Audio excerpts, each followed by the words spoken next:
চারটি বর্ণ: ব্রাহ্মণ, ক্ষত্রিয়, বৈশ্য, শূদ্র। আর চারটি আশ্রম: ব্রহ্মচর্য, গার্হস্থ্য, বানপ্রস্থ, সন্ন্যাস। তো এটি হচ্ছে মানব সমাজের সঙ্গে পশু সমাজের পার্থক্য।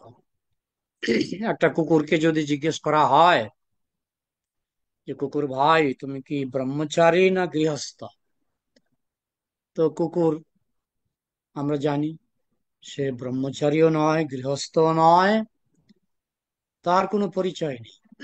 মানব সমাজে যে চতুর আশ্রম এবং চতুর্বর্ণ, এই যে পরিচয়, এটা পৃথিবীর যে কোনো দেশে, যে কোনো ধর্মের মানুষের মধ্যে কম বেশি আছে। একজন মুসলমানকে যদি জিজ্ঞেস করেন যে আপনি কি বিবাহিত না অবিবাহিত, তো সে উত্তর দিতে পারবে। একজন খ্রিস্টানকেও যদি জিজ্ঞেস করেন আপনি কি বিবাহিত না অবিবাহিত, সে উত্তর দিতে পারবে। কিন্তু একটা কুকুরকে যদি জিজ্ঞেস করা হয় যে, কুকুর ভাই, তুমি কি বিবাহিত না অবিবাহিত, তার কোনো উত্তর নেই। এটাই হচ্ছে পশু সমাজের সঙ্গে মানব সমাজের একটা বিশাল পার্থক্য। যে মানব সমাজ, অন্তত বৈদিক শাস্ত্রে যেইভাবে বর্ণিত হয়েছে, চারি বর্ণ এবং চারি আশ্রম। আমাদের বৈদিক শাস্ত্রের বর্ণনা অনুসারে ব্রাহ্মণ, ক্ষত্রিয়, বৈশ্য, শূদ্র, এর মধ্যে ব্রাহ্মণ চারিটি আশ্রম গ্রহণ করতে পারে। ব্রাহ্মণ মোটামুটি 20 থেকে 25 বছর বয়স পর্যন্ত সে ব্রহ্মচারী থাকতে পারে। তারপরে 25 বছরের মধ্যে সে গৃহস্থ আশ্রমে প্রবেশ করতে পারে।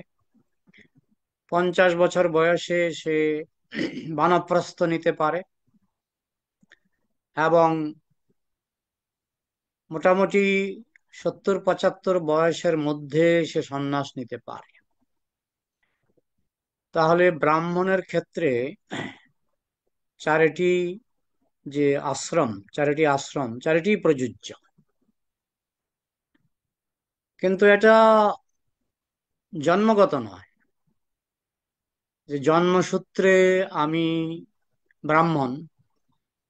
কারণ বলা হয়েছে কলিযুগে জন্মসূত্রে আমরা সকলেই শূদ্র।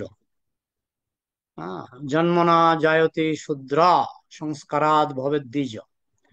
জন্মসূত্রে, এই কলিযুগে বিশেষ করে জন্মসূত্রে আমরা সকলেই শূদ্র। তো আগে সত্য ত্রেতা দাপর যুগে মানুষ জন্মসূত্রে এইসব গুণগুলি অনেকটা অর্জন করত। ব্রাহ্মণের ছেলে ব্রাহ্মণ, ক্ষত্রিয়ের ছেলে ক্ষত্রিয়, সেগুলি আগের যুগে ছিল, কিন্তু কলিযুগে নেই। তাহলে আমরা কলিযুগে এই যে চতুর্বর্ণ এবং চতুর আশ্রম, এটা আমরা কলিযুগে কি করে ঠিক করব? সেটা হচ্ছে গুণ এবং যোগ্যতা। কেউ যদি বলে আমি বিয়ে না করে থাকতে পারবো না, ঠিক আছে, বিয়ে করো। কেউ যদি বলে আমি বানপ্রস্থ নিতে পারবো না, ঠিক আছে, নেবে না। কেউ যদি বলে আমি সন্ন্যাস নিতে অক্ষম, ঠিক আছে, নিতে হবে না। কিন্তু এর দ্বারা কিন্তু আমরা তার বর্ণ আশ্রম নির্ধারণ করতে পারি। যিনি চারিটি আশ্রম গ্রহণ করতে সক্ষম, তিনি হচ্ছেন ব্রাহ্মণ। অবশ্য ব্রাহ্মণ অনেক সময় সরাসরি সন্ন্যাস নিয়ে নিতে পারে। হ্যাঁ, যেমন শ্রীমৎ ভক্তি সিদ্ধান্ত সরস্বতী ঠাকুর, তিনি গৃহস্থ না হয়েই তিনি সরাসরি সন্ন্যাস গ্রহণ করেছিলেন। তাদেরকে বলা হয় নৈষ্ঠিক ব্রহ্মচারী। ব্রাহ্মণের পক্ষেই সম্ভব নৈষ্ঠিক ব্রহ্মচর্য পালন করে তারপরে তিনি ইচ্ছা করলে গৃহস্থ আশ্রমে প্রবেশ না করেও তিনি ইচ্ছা করলে সরাসরি সন্ন্যাস নিতে পারেন। তবে এই সক্ষমতা থেকে আপনি বুঝতে পারবেন কার যোগ্যতা কিরকম।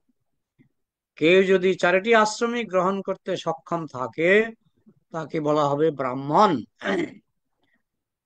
কেউ যদি তিনটি আশ্রম গ্রহণ করতে সক্ষম, অর্থাৎ সে প্রথমে গুরুকুলে ব্রহ্মচারী থাকবে, তারপরে বাড়িতে এসে বিবাহ করবে, তারপরে 50 বছর বয়সে বানপ্রস্থ নেবে, কিন্তু সন্ন্যাস নেবে না। তাকে বলা হয় ক্ষত্রিয়। ক্ষত্রিয়ের জন্য তিনটি আশ্রম। ক্ষত্রিয়ের জন্য সাধারণত সন্ন্যাস নিষিদ্ধ। তাহলে ব্রাহ্মণ, ক্ষত্রিয়, বৈশ্য। বৈশ্যের জন্য সে প্রথমে ব্রহ্মচারী থাকবে, তারপরে সে গৃহস্থ হবে। বলা হচ্ছে বৈশ্যের জন্য বানপ্রস্থ নিষিদ্ধ এবং বৈশ্যের জন্য সন্ন্যাস নিষিদ্ধ। এখন কি করে বোঝা যাবে কে বৈশ্য? না, তাকে যদি প্রশ্ন করা হয় তুমি কি বানপ্রস্থ নিতে আগ্রহী, সে বলবে না না, না বাবা, না ভাই, আমার এসব দরকার নাই, আমি এসব পারবো না। তো সে ব্রহ্মচারী ছিল 25 বছর, তারপরে বিবাহ করে আরো 25 বছর, এবং বাকি জীবনটা সে আর বানপ্রস্থ না নিয়ে গৃহেই থাকে। আহ, তার দুটো আশ্রম, দুটো আশ্রম, ব্রহ্মচর্য এবং গার্হস্থ্য। তার বানপ্রস্থও নেই, সন্ন্যাসও নেই, তো তিনি হচ্ছেন বৈশ্য। এটা স্বাভাবিক ভাবে, এটা এমন নয় যে টাইটেল দিয়ে হবে। স্বাভাবিক ভাবেই কেউ যখন বলে আমি বানপ্রস্থ নিতে অক্ষম, সন্ন্যাস নিতে অক্ষম, তখন বুঝতে হবে সে দুটো আশ্রম নিয়েছে, মানে সে বৈশ্য। আর শূদ্র শুধু একটি আশ্রম, গৃহস্থ। জন্মের পরে শিশুকাল থেকেই তার মতিগতি, তার কাম ভাবটা একটু প্রবল থাকে, এবং সে বিবাহ না করে থাকতেই পারে না। তার পড়াশোনা তো মতিগতি হয় না। তো এইগুলি কোনো আর্টিফিশিয়াল ব্যাপার নয় যে অমুকের টাইটেল শূদ্র টাইটেল। টাইটেল দিয়ে বিচার হবে না, স্বভাব চরিত্র দিয়ে আমরা বুঝতে পারি কে ব্রাহ্মণ, কে ক্ষত্রিয়, কে বৈশ্য, কে শূদ্র। অন্তত কলিযুগে, কলিযুগে জন্মসূত্রে বলা হয়েছে যে কলিযুগে জন্মসূত্রে যেন আমরা ব্রাহ্মণ, ক্ষত্রিয়, বৈশ্য, শূদ্র বিচার না করি। কৃষ্ণ বলেছেন ভগবদ গীতায় যে চাতুর্বর্ণং ময়া সৃষ্টম গুণ কর্ম বিভাগস। গুণ এবং কর্ম অনুসারে চারটি বর্ণ ভগবান সৃষ্টি করেছেন। এখানে কিন্তু জন্মের উল্লেখ কৃষ্ণ করেননি। চাতুর্বর্ণং ময়া সৃষ্টম গুণ কর্ম। গুণ মানে কোয়ালিটি, কর্ম মানে অ্যাকশন, কাজ। এখানে কিন্তু জন্মের কথা উল্লেখ করা হয়নি। কিন্তু যারা নিজেরা ব্রাহ্মণের সম্মান পেতে আগ্রহী, তাদের যদি ব্রাহ্মণের টাইটেল থাকে, তারা এটাকে গুরুত্ব দেন না। তারা বলেন না না না, আমরা জন্মসূত্রেই ব্রাহ্মণ। এরকম আমরা অনেক দেখেছি। জন্মসূত্রে ব্রাহ্মণের টাইটেল আছে, কিন্তু মদ খায়। আমাদের ভারতবর্ষে পশ্চিমবঙ্গে একজন অত্যন্ত বিখ্যাত অভিনেতা, তিনি মোটামুটি 55 বছরের মধ্যে তিনি দেহত্যাগ করেছিলেন। খুব বিখ্যাত অভিনেতা। তার টাইটেল ছিল ব্রাহ্মণের টাইটেল, ব্রাহ্মণের টাইটেল। তো ডাক্তারকে প্রশ্ন করা হয়েছিল এত অল্প বয়সে কেন মারা গেলেন। তখন ডাক্তার বলেছিলেন উনি নিয়মিত মদ্যপান করতেন, মদ্যপান। তাহলে ওনাকে ব্রাহ্মণ বলা হবে কিনা? তো যারা টাইটেলের প্রতি যাদের লোভ আছে, যে আমি তো ব্রাহ্মণের টাইটেল পেয়েছি, সুতরাং এই লোভটা আহ, তিনি ছাড়তে চান। তিনি বলেন না না না, মদ খেলেও আমি ব্রাহ্মণ, মদ খেলেও আমি ব্রাহ্মণ। কিন্তু এটা শাস্ত্র মানে না। তার সবচেয়ে বড় প্রমাণ হচ্ছে গীতা। চাতুর্বর্ণং ময়া সৃষ্টম গুণ কর্ম বিভাগস। সেখানে কিন্তু কৃষ্ণ বলতে পারতেন চাতুর্বর্ণং ময়া সৃষ্টম জন্ম কর্ম বিভাগস। জন্ম শব্দটাই তিনি উল্লেখ করেন। এছাড়াও বিভিন্ন শাস্ত্রে বলা হয়েছে গুণ এবং কর্মটাই হচ্ছে প্রধান, বিশেষ করে কলিযুগে। আমরা বলি না জন্ম থেকে কোনো গুণ পাওয়া যায় না, কিন্তু সেটা সত্য ত্রেতা দাপর যুগে অনেকটা পাওয়া যেত। কিন্তু কলিযুগে বলা হচ্ছে জন্মনা জায়তে শূদ্র। কলিযুগে জন্মসূত্রে আমরা সকলেই শূদ্র। এর মধ্যে কারো মধ্যে যদি ব্রাহ্মণের প্রবণতা দেখা যায়, তাকে আমরা ব্রাহ্মণ হওয়ার সুযোগ দিতে পারি। কারো মধ্যে যদি ক্ষত্রিয় হওয়ার প্রবণতা দেখা যায়, তাকে আমরা ক্ষত্রিয় হওয়ার সুযোগ দিতে পারি। তাই কলিযুগে সবকিছুই হবে প্রবণতা ভিত্তিক। প্রবণতা ভিত্তিক। আহ, যার মধ্যে 4টি আশ্রম পালন করার ক্ষমতা আছে, তাকে বুঝতে হবে ব্রাহ্মণ, তার টাইটেল যাই হোক না কেন। যার মধ্যে 3টি আশ্রম পালন করার ক্ষমতা আছে, তাকে বুঝতে হবে ক্ষত্রিয়, তার টাইটেল যাই হোক না কেন। যার মধ্যে 2টো আশ্রম পালন করার ক্ষমতা আছে, তাকে বুঝতে হবে বৈশ্য। এবং যার মধ্যে শুধু একটি আশ্রম পালন করার ক্ষমতা আছে, তাকে বলা হবে শূদ্র। আর যার মধ্যে কোনো আশ্রম পালন করারই ক্ষমতা নেই, তিনি পশুতুল্য। পশুতুল্য, তাকে বলা হয় অন্তজ। অন্তজ, অন্তজ মানে সে না ব্রাহ্মণ, না ক্ষত্রিয়, না বৈশ্য, না শূদ্র। অন্তজ। অনেকটা অনেকটা পশুর মতো। এমনকি শাস্ত্রে বলা হয়েছে, যারা অন্তজ, তাদের পাপ পুণ্যের বিচার হয় না। শাস্ত্রে এরকম কথাও আছে, যারা অন্তজ তারা পশু তুল্য। পশুর যেমন পাপ পুণ্যের বিচার হয় না, অন্তজের পাপ পুণ্যের বিচার হয় না।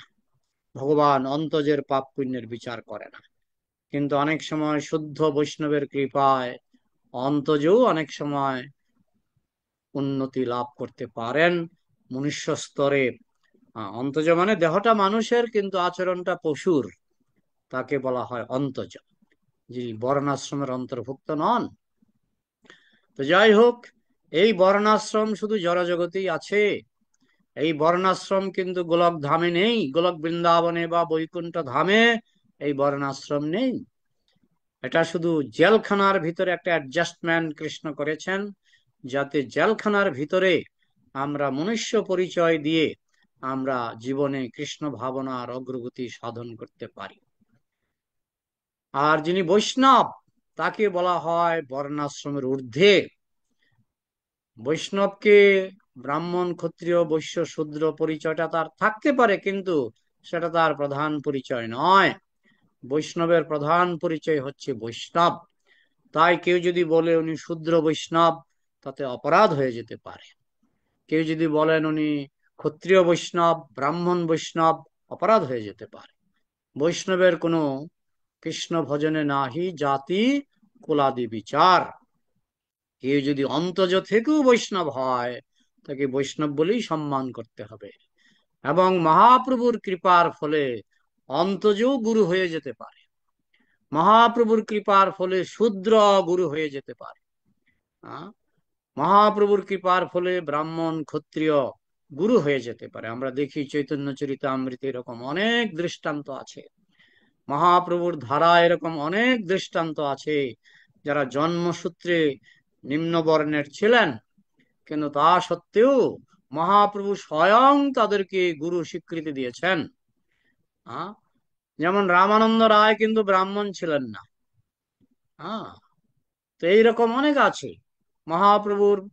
আপনি যদি চৈতন্য চরিতামৃত, চৈতন্য ভাগবত পড়েন, মুসলমান পর্যন্ত, যেমন নামাচার্য, আচার্য মানে কি ব্রাহ্মণ, নামাচার্য ছিল হরিদাস ঠাকুর, তিনি জন্মসূত্রে ছিলেন মুসলমান, কিন্তু হরিনামকে আশ্রয় করে, ভক্তি মার্গকে আশ্রয় করে তিনি হয়ে গেলেন নাম আচার্য। অর্থাৎ আচার্য মানে কমপক্ষে তিনি ব্রাহ্মণ।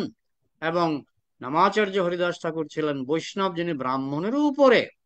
ব্রাহ্মণেরও উপরে। তো এই হচ্ছে আমাদের বৈদিক যে বর্ণাশ্রম ব্যবস্থা, তার একটা রূপরেখা। এখন আমাদের যে কর্তব্য, গৃহস্থ আশ্রমের কর্তব্য, এই নিয়ে আমাদের একটা গ্রন্থ আছে, আদর্শ গৃহস্থ জীবন। আশা করি গ্রন্থটা আপনারা অনেকেই পেয়েছেন। এই গ্রন্থে অনেক পয়েন্ট আলোচনা করা হয়েছে। তো আমরা যদিও আহ গৃহস্থ আশ্রম নিয়ে সম্পূর্ণ আলোচনা এখানে নেই, আপনারা যদি গৃহস্থ আশ্রম নিয়ে সম্পূর্ণরূপে মোটামুটি মোটামুটি সম্পূর্ণরূপে বা বিস্তারিত রূপে জানতে চান, তাহলে শ্রীল প্রভুপাদের পত্রাবলী, যেটা এখনো বাংলা হয়নি। শ্রীল প্রভুপাদের পত্রাবলিতে একটা মোটামুটি একটা খণ্ডই আছে গৃহস্থ আশ্রমের উপর, শ্রীল প্রভুপাদের লেখা চিঠিপত্র। তো ওই সমস্ত চিঠিপত্র পড়লে আপনি গৃহস্থ আশ্রম সম্পর্কে অত্যন্ত সুন্দরভাবে বুঝতে পারবেন। তো যাই হোক, ওই সমস্ত চিঠিপত্রকে অবলম্বন করে আমি মাত্র কয়েকটা চিঠিপত্রকে অবলম্বন করে এই গ্রন্থটা সংকলন করেছিলাম অনেক বছর আগে। তো তার থেকে গৃহস্থ আশ্রম সম্পর্কে আপনারা আশা করি যে মিনিমাম মিনিমাম জ্ঞান যতটুকু দরকার সেটা এই গ্রন্থ থেকে পেয়ে যাবেন। আপনারা যারা গৃহস্থ আশ্রম সম্পর্কে জানতে আগ্রহী, আশা করি বাংলাদেশে এই গ্রন্থটি পাওয়া যায়। আমাকে এই আলোচনার শেষে জানাবেন তো এই গ্রন্থটি বাংলাদেশে পাওয়া যায় কিনা। এটি হচ্ছে আদর্শ গৃহস্থ জীবন। এখানে বহু পয়েন্ট নিয়ে আলোচনা করা হয়েছে। এখানে প্রথম যে পয়েন্টটি, সেটি হচ্ছে সকল বর্ণ এবং আশ্রমের লক্ষ্য কিন্তু একটাই, ব্রহ্মচর্য, গার্হস্থ, বানপ্রস্থ, সন্ন্যাস। সন্ন্যাসের যা লক্ষ্য, গার্হস্থ বা গৃহস্থেরও একই লক্ষ্য। এমন নয় যে সন্ন্যাসীর লক্ষ্য আর গৃহস্থের লক্ষ্য আলাদা। সন্ন্যাসীর লক্ষ্য হলো কৃষ্ণ প্রাপ্তি। এখানে বলা হচ্ছে বৈষ্ণব সন্ন্যাসী। বৈষ্ণব সন্ন্যাসীর লক্ষ্য হলো কৃষ্ণ প্রাপ্তি। বৈষ্ণব গৃহস্থের লক্ষ্য হলো কৃষ্ণ প্রাপ্তি। তাহলে বিবাহ কেন? না, বিবাহ আবার বিভিন্ন রকমের বৈষ্ণবরা বিবাহ করেন। ছিল সচ্চিদানন্দ ভক্তিবিনোদ ঠাকুর বিবাহ করেছিলেন, কিন্তু তার বিবাহের কোনো প্রয়োজন ছিল না। কিন্তু তিনি বিবাহ করেছিলেন একজন এমন একজন সন্তান লাভের জন্য, যে সন্তান বিশ্বগুরু হবে, সমস্ত বিশ্বে কৃষ্ণ ভাবনামৃতের প্রচার করবেন। এবং তিনি লাভ করেছিলেন সচ্চিদানন্দ ছিল ভক্তি সিদ্ধান্ত সরস্বতী ঠাকুরকে তার সন্তান রূপে লাভ করেছিলেন। তো এরকম সন্তান যদি কেউ লাভ করতে পারে, তিনি গৃহস্থ হলেও তিনি পরমহংস, গৃহস্থ হলেও তিনি পরমহংস। ঠিক সেরকম আমাদের ইস্কনের প্রতিষ্ঠাতা আচার্যকে যিনি সন্তান রূপে লাভ করেছেন, শিল প্রভুপাদের পিতা, তিনি একজন পরমহংসের মতো ছিলেন। আমরা তার জীবনীতে, শিল প্রভুপাদের জীবনীতে আমরা জানতে পারি তিনি ছিলেন একজন শুদ্ধ ভক্ত। তো এইভাবে গৃহস্থ যখন শুদ্ধ ভক্ত হয়, তিনি অনেক সময় বিবাহ করেন বটে, কিন্তু তিনি সাধারণ গৃহস্থের সঙ্গে তার তুলনা চলে না। তাকে বলা হয় পরমহংস গৃহস্থ, পরমহংস গৃহস্থ। আর আমাদের মধ্যে যারা সাধারণ গৃহস্থ, তাদের গার্হস্থ আশ্রমের একটা অন্যতম কারণ হচ্ছে যৌন বাসনা। যারা যৌন বাসনা দমন করতে অক্ষম, তারা অনেক অনেক সময় গুরুদেবের আদেশে, গুরুদেবের অনুমতি ক্রমে তারা অনেক সময় বিবাহ করেন। আর পরমহংস, পরমহংস গৃহস্থ, তিনি কিন্তু যৌন বাসনাকে দমন করতে সক্ষম। এমন নয় যে তিনি যৌন বাসনাকে দমন করতে অক্ষম বলে তিনি বিবাহ আশ্রমে, গৃহস্থ আশ্রমে প্রবেশ করেছেন, এমন নয়। ছিল সচ্চিদানন্দ ভক্তিবিনোদ ঠাকুর এমন নয় যে তিনি যৌন বাসনাকে দমন করতে অক্ষম বলে গৃহস্থ হয়েছিলেন, তারা পরমহংস গৃহস্থ। আর আমাদের মধ্যে যারা সাধারণ গৃহস্থ, আমরা বেশিরভাগই কিন্তু, এটা অপ্রিয় সত্য কথা, বেশিরভাগই যৌন বাসনাকে দমন করতে অক্ষম। তাহলে এইভাবে যারা গৃহস্থ হবেন, তাদেরও উদ্দেশ্য একটাই। শ্রীমৎ জয় পতাকা স্বামী মহারাজ তিনি অনেক সময় পাঠে বলেন যে আমাদের ইস্কনে যারা গৃহস্থ আছে, তাদের জীবনের উদ্দেশ্য হওয়া উচিত সদ্গুরু সন্তান জন্ম দেওয়া। প্রত্যেক গৃহস্থের সন্তান যেন সদ্গুরু হয়, প্রত্যেক গৃহস্থের সন্তান যেন সদ্গুরু হয়। সেই জন্য কত বড় দায়িত্ব, কত বড় দায়িত্ব যে আমার সন্তান যেন সদ্গুরু হয়। তাহলে সদ্গুরু হতে গেলে পিতাকে, মাতাকে কত নিষ্ঠা সহকারে, কত আন্তরিকতার সঙ্গে সন্তানকে বড় করতে হবে। টার্গেট কি? না, টার্গেট হলো আমার সন্তান যেন সদ্গুরু হয়। তো এইভাবে যদি কোটি কোটি গৃহস্থের সন্তান সদ্গুরু হয়, তাহলে কোটি কোটি গুরু হবে, কোটি কোটি গুরু হবে। শ্রীল প্রভুপাদ চেয়েছিলেন, তিনি শিষ্য নিয়ে এত চিন্তিত ছিলেন না। তিনি চাইছিলেন যে ইসকনে সবাই যেন গুরু হতে পারে, এটাই প্রভুপাদের টার্গেট ছিল। এবং আমাদের শ্রীমৎ জয়পতাকা স্বামী মহারাজ এই টার্গেটের উপর অনেক প্রবচন দিয়েছেন, অনেক প্রবচন দিয়েছেন যে আমাদের হাজার হাজার গুরু দরকার, লক্ষ লক্ষ গুরু দরকার। ভালো গুরু হলে ভালো শিষ্য আসবে। হ্যাঁ, যেন গুরুর উপর মানুষ যেন মানে ভক্তরা যেন গুরু হতে পারে, এটাই ছিল প্রভুপাদের খুব উচ্চাকাঙ্ক্ষা। শ্রীমৎ জয়পতাকা মহারাজ এটা নিয়ে প্রায়ই বলেন যে গৃহস্থের সন্তান যেন গুরু হয়, তাহলে গৃহস্থ আশ্রম সার্থক।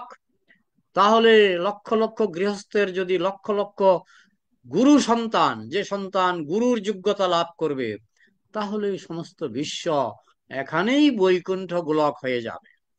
এই জন্য গৃহস্থ আশ্রমটা তুচ্ছ তাচ্ছিল্য করার মতো নয়। গৃহস্থ আশ্রম অত্যন্ত গুরুত্বপূর্ণ। তাই এখানে বলা হচ্ছে যে সকল বর্ণ এবং আশ্রমের একটাই লক্ষ্য, আপনি কি সন্ন্যাসী, কি গৃহস্থ, কি বানপ্রস্থি, কি আপনি যে আশ্রমেই থাকুন না কেন, ব্রহ্মচারী যে আশ্রমেই থাকুন না কেন, লক্ষ্য কিন্তু একটাই। লক্ষ্য হলো আপনাকে কৃষ্ণ লাভ করতে হবে, অর্থাৎ আপনাকে পরমহংস হতে হবে। আপনাকে পরমহংস গৃহস্থ বা পরমহংস ব্রহ্মচারী, পরমহংস সন্ন্যাস, পরমহংস পরমহংসী বানপ্রস্থি, আপনি যে আশ্রমে এবং যে বর্ণেই থাকেন না কেন, টার্গেট হবে কৃষ্ণ লাভ, কৃষ্ণ প্রাপ্তি, শুদ্ধ ভক্ত হওয়া। সকল বর্ণ এবং সকল আশ্রমের টার্গেট কিন্তু একটাই, সেটা কি না কৃষ্ণ প্রাপ্তি, শুদ্ধ কৃষ্ণ ভক্তি প্রাপ্তি। এটাই প্রথম পয়েন্টটাতে বলা হয়েছে। সকল বর্ণ ও সকল আশ্রমের লক্ষ্য কিন্তু একটাই, লক্ষ্য কিন্তু একটাই। তো এই জন্য অনেক সময় দেখা যায় যে অনেক সময় গৃহস্থকেও, অনেক সময় মহাপ্রভু স্বয়ং তিনি গৃহস্থকে অনেক সময় সন্ন্যাসীর মর্যাদা দিয়েছেন, মানে আহ অনেক সমাদর করেছেন, সমাদর করেছেন। অবশ্য আশ্রমের বিচারে নিশ্চয়ই সন্ন্যাসীকে সন্ন্যাসীর একটা পৃথক মর্যাদা আমাদের দিতে হবে, দেওয়া উচিত।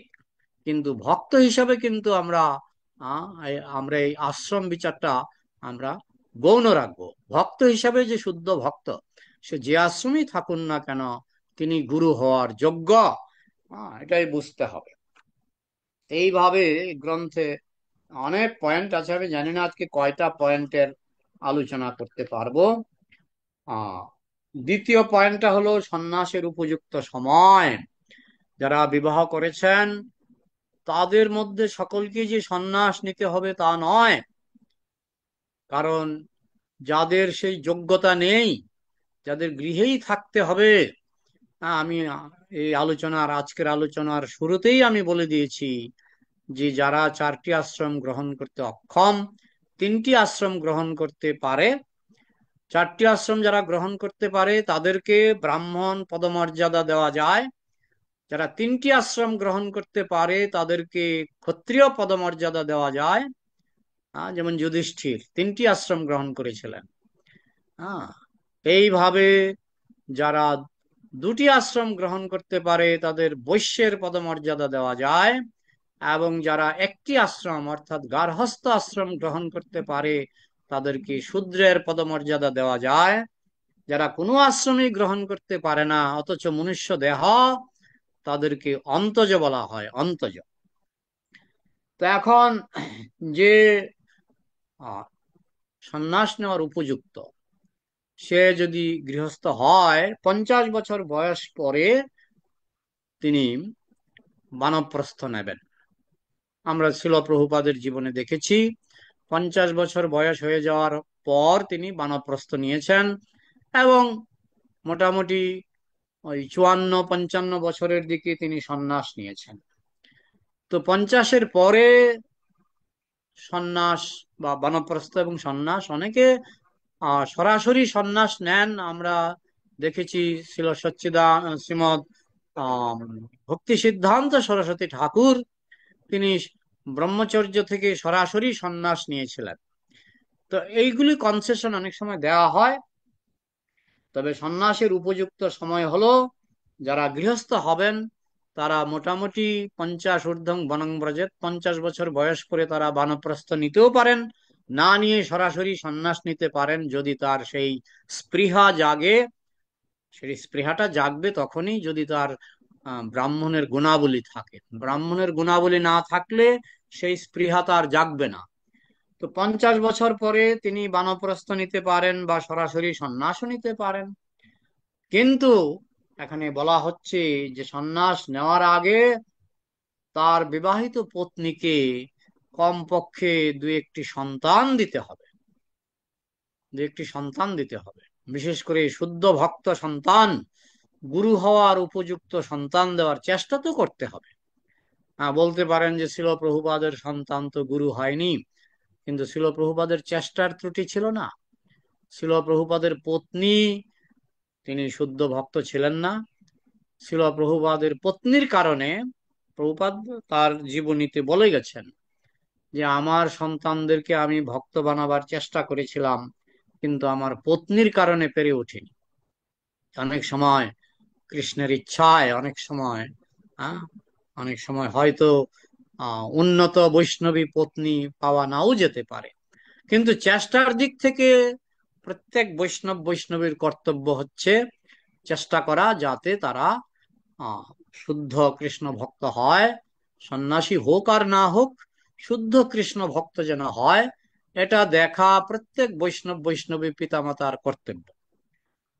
তখন তিনি যদি গৃহস্থ হন, সাধারণত 50 বছর পরে তিনি স্ত্রীকে সন্তান দান করে, এর মধ্যে সন্তান বড় হয়ে যায়, তখন তিনি সন্ন্যাস নেওয়ার যোগ্যতা থাকলে গুরুদেবের অনুমতি ক্রমে, গুরুদেবের অনুমতি ক্রমে, কারণ গুরুদেব জানেন এই শিষ্যের সন্ন্যাস নেওয়ার যোগ্যতা আছে কিনা। তো গুরুদেব যদি বুঝতে পারেন না আর ব্রাহ্মণের যোগ্যতা আছে, অর্থাৎ সন্ন্যাস নেওয়ার যোগ্যতা আছে, তখন গুরুদেব বলবেন ঠিক আছে, তুমি সন্ন্যাস নাও। হ্যাঁ, তো এইদিকে স্ত্রীকে গৃহে রেখে, উপযুক্ত সন্তানের হাতে স্ত্রীকে গৃহে রেখে গুরুদেবের অনুমতি ক্রমে যে কেউ সন্ন্যাস নিতে পারে যদি তার সেই স্বাভাবিক যোগ্যতা থাকে। তার পরের পয়েন্টটিতে আলোচনা করা হয়েছে যে এই সংসারে দুই ধরনের মানুষ আছে, কৃপণ এবং ব্রাহ্মণ। কৃপণ বলতে আমরা সাধারণত আমাদের বাংলা ভাষায় কৃপণ মানে যাদের টাকা পয়সার প্রতি খুব, মানে টাকা পয়সা খরচ করতে খুব চিন্তা, 1 টাকা খরচ করতে 10 বার চিন্তা করে, তাদেরকে সাধারণত কৃপণ আমরা বলি। কিন্তু আসলে শাস্ত্রে কৃপণ মানে যে ব্রাহ্মণের মতো 4টি গুণ, ব্রাহ্মণের মতো যে চতুরাশ্রম গ্রহণ করার যার ক্ষমতা নাই, যে মনে করে না না আমি বাড়ি থেকে বেরিয়ে গেলে আমি বাঁচবো না, আমি মরে যাব, হ্যাঁ, যে এরকম কাতর যে আমার বাড়িতেই থাকতে হবে। হ্যাঁ, তো সেটাকে আবার কিন্তু জোর করা হয়নি, না না তোমার বাড়ি থেকে বেরোতে হবে, এরকম জোর কিন্তু করা হয় না। না, তুমি যদি কাতর হয়ে থাকো ভালো কথা, তুমি বাড়িতেই থাকো, কিন্তু আশ্রমের দিক থেকে তুমি ব্রাহ্মণ অহংকার করবে না যে আমার অমুক ব্রাহ্মণের টাইটেল আছে। হ্যাঁ, চক্রবর্তী ভট্টাচার্য টাইটেল গুলি থাকে, কিন্তু আমি বাড়ি থেকে বেরোতে চাইছি না, আমি বানপ্রস্থ নিতে চাইছি না, আমি সন্ন্যাস নিতে পারবো না, এই ধরনের কাতরতা যদি থাকে, বুঝতে হবে টাইটেল থাকলেও সে ব্রাহ্মণ নয়। এটা কিন্তু অন্তত কলিযুগে, অন্তত কলিযুগে এটা খুব পরিষ্কার। আগের দিনে টাইটেল অনুসারে তারা চলতো। বিশেষ করে সত্যযুগে প্রত্যেক ব্রাহ্মণ 50 বছর বয়স হলেই তারা বানপ্রস্থ নিত, এবং ম্যাক্সিমাম 75 বছর বয়সে তারা সন্ন্যাস নিত। অবশ্য তখনকার দিনে আয়ুও বেশি ছিল, কিন্তু আয়ুগুলিকে তারা 4 ভাগে ভাগ করে নিয়েছিল ব্রাহ্মণরা।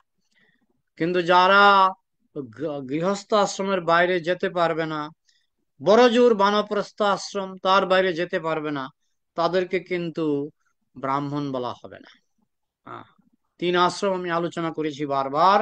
3 আশ্রম মানে ক্ষত্রিয়, 2 আশ্রম মানে বৈশ্য, 1 আশ্রম মানে শূদ্র, আর নো আশ্রম, কোনো আশ্রমই নাই, তিনি হলেন অন্তজ।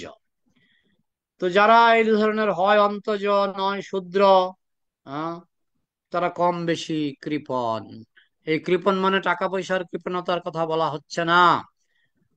কৃপণ মানে ন্যারো মাইন্ডেড। ন্যারো মাইন্ডেড মানে তাদের পক্ষে, ব্রড মাইন্ডেড মানে যারা ভগবানের উপর নির্ভরশীল।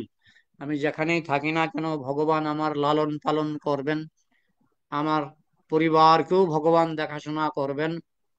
আমি যেখানেই থাকি না কেন ভগবানের কৃপা আমাকে রক্ষা করবে, যদি যদি আমি ভগবানের আইন মেনে চলি। ভগবানের আইন যদি অমান্য করি, ভগবান তো এক দুইবার ক্ষমা করলেও শাস্তি তো দেবেন। কিন্তু যদি ভগবানের আইন মেনে চলি, ভগবান আমার লালন পালন করবেন, ভগবান আমার পরিবারের লালন পালন করবেন। তাই তার সন্ন্যাস নেওয়ার সাহস হয়, তিনি সন্ন্যাস নিতে পারেন। একটা কথা, আমরা ভগবানের আইন অমান্য না করেও লালন পালন অনেক সময় পেয়ে যাই। একটা সাপ তার লালন পালন পেয়ে যায়, একটা সিংহ তার লালন পালন পেয়ে যায়। পশু পাখি সাপের মতো হিংস্র জন্তু তার লালন পালন পেয়ে যাচ্ছে, মানুষ পাবে না? মানুষও পাবে। তবে অনেক সময় মানুষের যেহেতু চেতনা উন্নত, ভগবান তাদেরকে চড় দেওয়ার জন্য, যখন বেশি শয়তানি করে তখন ভগবান মাঝে মধ্যে তাদেরকে চড় দেয়। কৃষ্ণ তাদের মাঝে মধ্যে বেকায়দায় ফেলে দেয়, যেটা আহ পশু পাখির ক্ষেত্রে কৃষ্ণ অতটুকু করেন না, কারণ কৃষ্ণ জানেন এরা পশু, এরা অবুঝ, এরা অন্যায় করলেও অন্যায় এদের নেই। পশু পাখি একটা মানুষকে হত্যা করলেও তার পাপ হয় না। তো কিন্তু পশু পাখিকেও কৃষ্ণ খাবার দিচ্ছেন। মানুষ যদি অন্যায় করে মাঝে মধ্যে কৃষ্ণ একটু ব্রেক কষেন, গাড়ির ব্রেক কষার মতো কৃষ্ণ মাঝে মধ্যে ব্রেক কষতে পারেন, করেন অনেক সময়। কিন্তু যেহেতু আমরা মনুষ্য জন্ম পেয়েছি, আমরা নিঃসন্দেহে আমরা নিশ্চয়ই ভগবানের আইন মেনে চলার চেষ্টা করব। যারা ভগবানের আইন মেনে চলবেন তাদের সর্বোচ্চ স্তরে বৈষ্ণব, তার নিচের স্তরে ব্রাহ্মণ, তার নিচের স্তরে ক্ষত্রিয়, তার নিচের স্তরে বৈশ্য, তার নিচে শূদ্র, তার নিচে অন্তচ অন্তচ এবং যারা ভগবানের আইন কম করে মানেন তাদেরকে সেই অনুসারে কৃপণ বলা হয়। কৃপণ মানে তার মনটা বড় নয়। এখানে কৃপণ মানে এই নয় যে সে পয়সা কম খরচ করে, এই অর্থে নয়। কৃপণ মানে তার মনটা বড় নয়, মনটা বৃহৎ নয়, সাহস কম, বুদ্ধি কম, যার ফলে তাকে নিম্ন স্তরের আশ্রমগুলিতেই সন্তুষ্ট থাকতে হয়। তার পক্ষে ব্রাহ্মণ হওয়া বা সন্ন্যাসী হওয়া, বৈষ্ণব হওয়া তার পক্ষে কঠিন। তাদেরকে বলা হচ্ছে কৃপণ, যারা এই জড়জগতের ভোগবিলাসে আসক্ত এবং এই জড়জগতের ভোগবিলাসকেই মনে করেন সবকিছু, তাদেরকে বলা হয় কৃপণ। এখানে টাকা পয়সার কথা বলা হচ্ছে না। জন্মৈথুনাদি গৃহমেধি সুখম হি তুচ্ছম, কন্ড অন্যান্য করয়রিব দুঃখ দুঃখম, তৃপ্পন্তি নেহ কৃপণা কৃপণা, তৃপ্পন্তি নেহ কৃপণা বহু দুঃখ ভাজম, কুণ্ডতি বন মনসিজ বিষহেত ধীর, কৃপণকে জন্মৈথুনাদি গৃহমেধি সুখম হি তুচ্ছম। যারা মৈথুন সুখে আসক্ত, গৃহমেধি, যারা গৃহ সুখে আসক্ত, তাদেরকে বলা হচ্ছে কৃপণ। কি সুখ? না তুচ্ছ সুখ। বলো, তারা বলবে এটা তো তুচ্ছ নয়, তাদের কাছে মনে হয় বৃহৎ সুখ, যৌন সুখ। যারা গৃহমেধি, আহ, মেধি মানে কি? মেধি মানে, আমরা ছোটবেলায় মেধি দেখেছি। আহ, একটা বাঁশের চারপাশে যখন ধান মারানো হয়, তখন ওই বাঁশের চারপাশে পাঁচ সাতখানা গরু, আহ, মোটামুটি পাঁচ সাতখানা গরু বাঁশের চারপাশে ঘুরে, এবং গরুর পায়ের তলায় থাকে ধান, পাকা ধান। এবং গরু যখন ঘুরে ঘুরে, পেছন থেকে একজন পাচনি দিয়ে গরুকে ঘোরায়, হাট হাট হাট হাট। এখন ওই যে মাঝখানে যে বাঁশটা, আপনারা বাংলাদেশে নিশ্চয়ই আপনারা এই মেধি দেখেছেন। মেধি দেখেছেন? সকলেই আশা করি মেধি দেখেছেন। ওই বাঁশটাকে বলা হয় মেধি, বাঁশটাকে বলা হয় মেধি। এখন গৃহমেধি মানে গৃহের চারপাশে সে ঘুরে বেড়ায়। সে যদি আমেরিকাতেও যায়, আমেরিকাতে গেলেও তার একটা দড়ি বাঁধা থাকে। তার বাড়ি যদি হয় বাংলাদেশে, আর সে যদি থাকে আমেরিকাতে, তার স্ত্রী থাকে বাংলাদেশে, হ্যাঁ, বা স্ত্রী থাকে ভারতে, স্বামী থাকে আমেরিকাতে, তাহলে ভারতে যেখানে তার স্ত্রী থাকে সেইটা হচ্ছে সেই বাঁশ। সেই বাঁশের সঙ্গে একটা অদৃশ্য দড়ি বাঁধা আছে। সেই অদৃশ্য দড়ি চলে গেছে আমেরিকা, অদৃশ্য দড়ি চলে গেছে লন্ডন।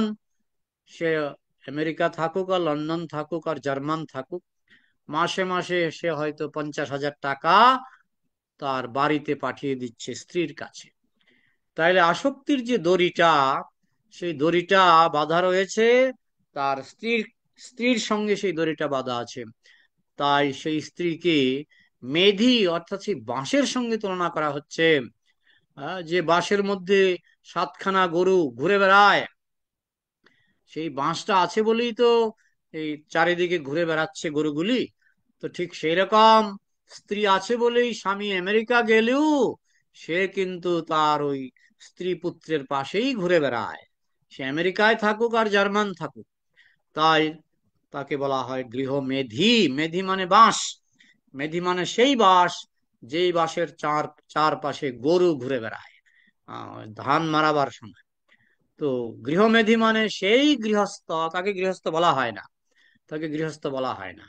সেই বিবাহিত ব্যক্তিকে গৃহমেধি বলা হয়, যে গৃহমেধি ব্যক্তি তার পরিবারের চারপাশে ঘুরে বেড়ায়।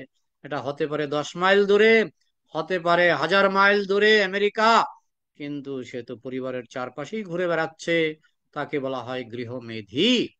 আর গৃহস্থ বলা হচ্ছে যে গৃহটাকে আশ্রম করে নিয়েছে, গৃহটাকে যে আশ্রম করে নিয়েছে, আশ্রমের মতো। আপনি সেখানে গেলে মনে হবে মন্দির।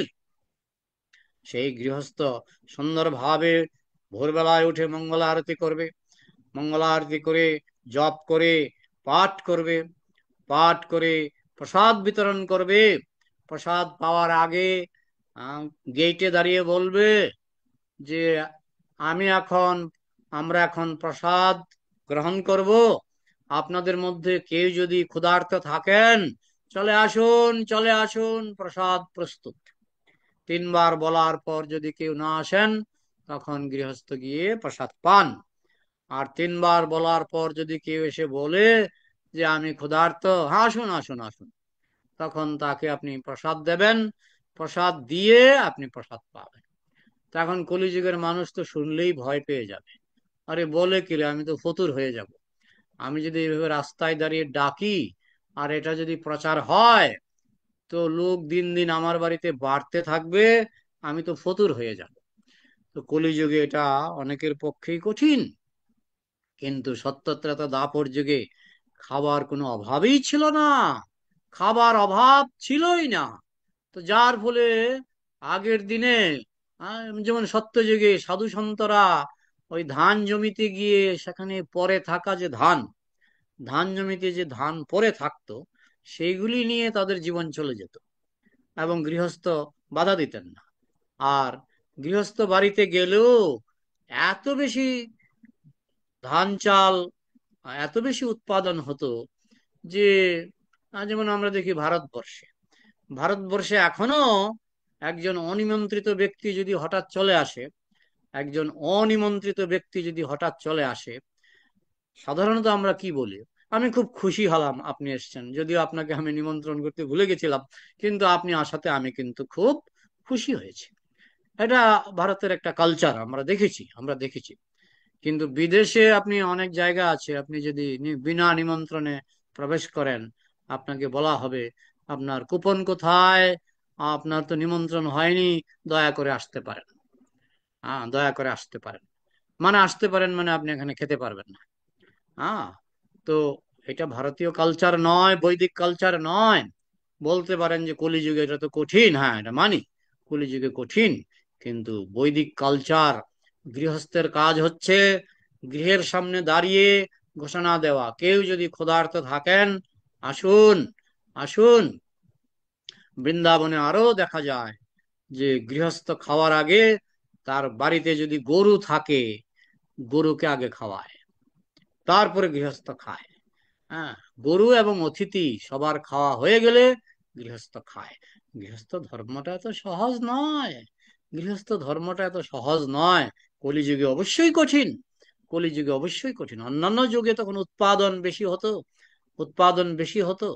তবে যতদূর সম্ভব আমাদের এই আদর্শটা মনে রাখা উচিত যে গৃহস্থ খাবার আগে অন্তত দেখবেন ক্ষুধার্ত কেউ ঘুরে বেড়াচ্ছে কিনা। হ্যাঁ, সেটা যদি গরু হয় তাকে কিছু খাবার দিতে হবে, আর সেটা যদি মানুষ হয় তাকেও কিছু খাবার দিতে হবে। তারপর গৃহস্থ খাবার খেতে বসবেন। প্রকৃত গৃহস্থ হওয়া খুব কঠিন। হ্যাঁ, তো এখানে বলা হচ্ছে কৃপণ এবং ব্রাহ্মণ, যিনি খাবারের চিন্তায় মগ্ন, তাকে বলা হচ্ছে কৃপণ। আর যিনি এসব ব্যাপারে খুব চিন্তিত নন এবং ভগবান তার সুরক্ষা দান করে। হ্যাঁ, শিল প্রভুপাদ যে 40 টাকা নিয়ে তিনি যে আমেরিকায় চলে গেলেন, তাও আবার মালবাহী জাহাজে, ভগবান শ্রীকৃষ্ণ তার সুরক্ষা দান করেছেন। তার হার্ট অ্যাটাক হয়েছিল 2বার জাহাজের মধ্যে, বিনা চিকিৎসায় তিনি সুস্থ হলেন। এবং জাহাজ থেকে নেমেও তিনি ডাক্তারের কাছে যাননি যে আমার জাহাজের মধ্যে হার্ট অ্যাটাক হয়েছিল, আমার হার্টটা একটু দেখুন তো। ডাক্তারের কাছে যাননি। সম্পূর্ণরূপে কৃষ্ণের উপর নির্ভর করে থাকার দৃষ্টান্ত আমরা শিল প্রভুপাদের জীবনে দেখতে পাই। তিনি সুস্থ হয়ে উঠেছিলেন এবং বিশ্বময় কৃষ্ণ ভাবনামৃত প্রচার করেছিলেন। তো যারা উন্নত ভক্ত, তারা অনেক সময় শুধুমাত্র কৃষ্ণের উপর নির্ভর করে থাকেন। তার মানে এই নয় যে ওষুধপত্র তারা খাবেন না, কিন্তু নির্ভরতা তাদের সব সময় কৃষ্ণের উপর। কৃষ্ণ চাইলে এই ওষুধ আমাকে রক্ষা করবে, কৃষ্ণ না চাইলে ওষুধ খেয়েও কাজ হবে না, আমরা দেখেছি। আমাদের এই পশ্চিমবঙ্গে একজন বিখ্যাত ব্যক্তি, তিনি প্রায় 10 বছরের মতো, তিনি প্রায় 10, অনেকে বলে 15 বছর, যাই হোক আমি 10 বছরই ধরলাম। 10 বছরের মতো তিনি কখনো আমেরিকার হাসপাতালে, কখনো জার্মানের হাসপাতালে তিনি অজ্ঞান হয়ে পড়েছিলেন। তার কোটি কোটি টাকা ছিল, তিনি 10 বছর হাসপাতালে অজ্ঞান হয়ে পড়েছিলেন। এবং 10 বছর পরে তিনি দেহত্যাগ করলেন হাসপাতালে। এবং তার বিল, কোটি কোটি টাকা বিল তার পরিবার দিতে পেরেছিল, কারণ তার টাকা ছিল, তার টাকা ছিল। এখন কোটি কোটি টাকা থাকলেই ডাক্তার আমাকে বাঁচিয়ে দেবে, এটা আমরা মানি না। এটা আমরা মানি না। অনেকে আমি দেখেছি, আমি যখন হোস্টেলে ছিলাম, একজন দারোয়ান, সে একদিন চেয়ারে বসে চুপ করে আছে। আমরা জিজ্ঞাসা করলাম কি হলো ভাই, তোমার কি হলো? সে আর উত্তর দিল না। কাছে গিয়ে ধাক্কা দিলাম, দেখা গেল সে মরে গেছে, সে দেহত্যাগ করেছে, চেয়ারে বসে নাই। হ্যাঁ, যদি কৃষ্ণ চায় আপনি চেয়ারে বসে চলে যাবেন। হ্যাঁ, শিল প্রভুপাদের বোন, শিল প্রভুপাদের বোন চেয়ারে বসে হঠাৎ করে নাই। হ্যাঁ, চেয়ারে বসে নাই। যদি কৃষ্ণ চায় আপনি কথা বলতে বলতে চলে যাবেন। আর কৃষ্ণ যদি না চায়, আপনি 10 বছর 15 বছর, আমার জানা মতো একজন বুড়িমা 20 বছর বিছানায় পায়খানা করেছেন, 20 বছর। কৃষ্ণ যদি চায় আপনি 20 বছর বিছানায় পায়খানা করবেন। কৃষ্ণ যদি চায় আপনি চেয়ারে বসে হরে কৃষ্ণ, হরে কৃষ্ণ, কৃষ্ণ কৃষ্ণ হরে হরে, হরে রাম, রাম রাম হরে হরে বলতে বলতে আপনি কৃষ্ণের ধামে চলে যেতে পারবেন। এই জন্য যে কৃষ্ণ ভাবনায় খুব উন্নত, তিনি এইসব মৃত্যুকে ভয় করেন না। তিনি জানেন কৃষ্ণ চাইলে আমার কষ্ট আছে, কৃষ্ণ চাইলে আমি অল্প কষ্টে, যেমন পরীক্ষিত মহারাজ, আহ, তাকে যেমন তক্ষক দংশন করেছিল, তিনি টেরই পাননি। কোন সময় যে তাকে তক্ষক দংশন করেছে তিনি টেরই পাননি, তার আগেই তিনি গোলকে চলে গেছিলেন। এই হচ্ছে সত্যিকারের ব্রাহ্মণ, বা তার উপরে বৈষ্ণব। ব্রাহ্মণের উপরে হচ্ছে বৈষ্ণব। এই জন্য আমাদেরকে সেই স্তর লাভের প্রতি আমাদের চেষ্টা চালাতে হবে, কিন্তু কৃত্রিম ভাবে নয়। যার যোগ্যতা নেই সে ইচ্ছা করে, মানে জোর করে আমি ব্রাহ্মণ হয়ে গেলাম, জোর করে এইসব হবে না, জোর করে হবে না। এগুলি জন্ম জন্মান্তরের কর্ম ফলে এবং শুদ্ধ ভক্তের, শুদ্ধ বৈষ্ণবের কৃপার ফলে লাভ হতে পারে। এছাড়া এই সব গুণ লাভ করার কোনো পথ নাই। তারপরের পয়েন্টটি হচ্ছে আগুন আর মাখন। বেশিরভাগ ক্ষেত্রে যেটা সত্য, আগুন আর মাখন। মাখনের কাছে যদি আগুন রাখা হয় বা আগুনের কাছে যদি মাখন রাখা হয়, তাহলে কি হবে? মাখনটা গলে যাবে, কিন্তু দূরে রাখলে গলবে না। ঠিক সেই রকম নারীর কাছে যদি পুরুষ রাখা হয়, পুরুষের কাছে যদি নারী রাখা হয়, বিশেষ করে এখানে বলা হচ্ছে যে নারী হচ্ছে আগুনের মতো আর পুরুষ হচ্ছে মাখনের মতো। তাই আগুনের কাছে মাখন তো গলবেই। তাই আজকাল অনেকে ইসকনের সমালোচনা করে যে ইসকনে আহ মানে ছেলেমেয়েরা একসঙ্গে থাকতে পারে না। হ্যাঁ, আমাদের শাস্ত্রে বলা হয়েছে সন্তান যেন মার কাছে না থাকে, মানে বিশেষ করে আহ বয়স্ক সন্তান। হ্যাঁ, মাত্রা শস্ত্রা দুহিত্রা বা না বিবিক্তা শনো ভবেত বলবান ইন্দ্রিয় গ্রাম বিদ্যাংশমপি কর্ষতি। হ্যাঁ, বলছে মাত্রা মানে মা, মার কাছে ছেলে যেন না থাকে। হ্যাঁ, একসঙ্গে যেন না ঘুমায়।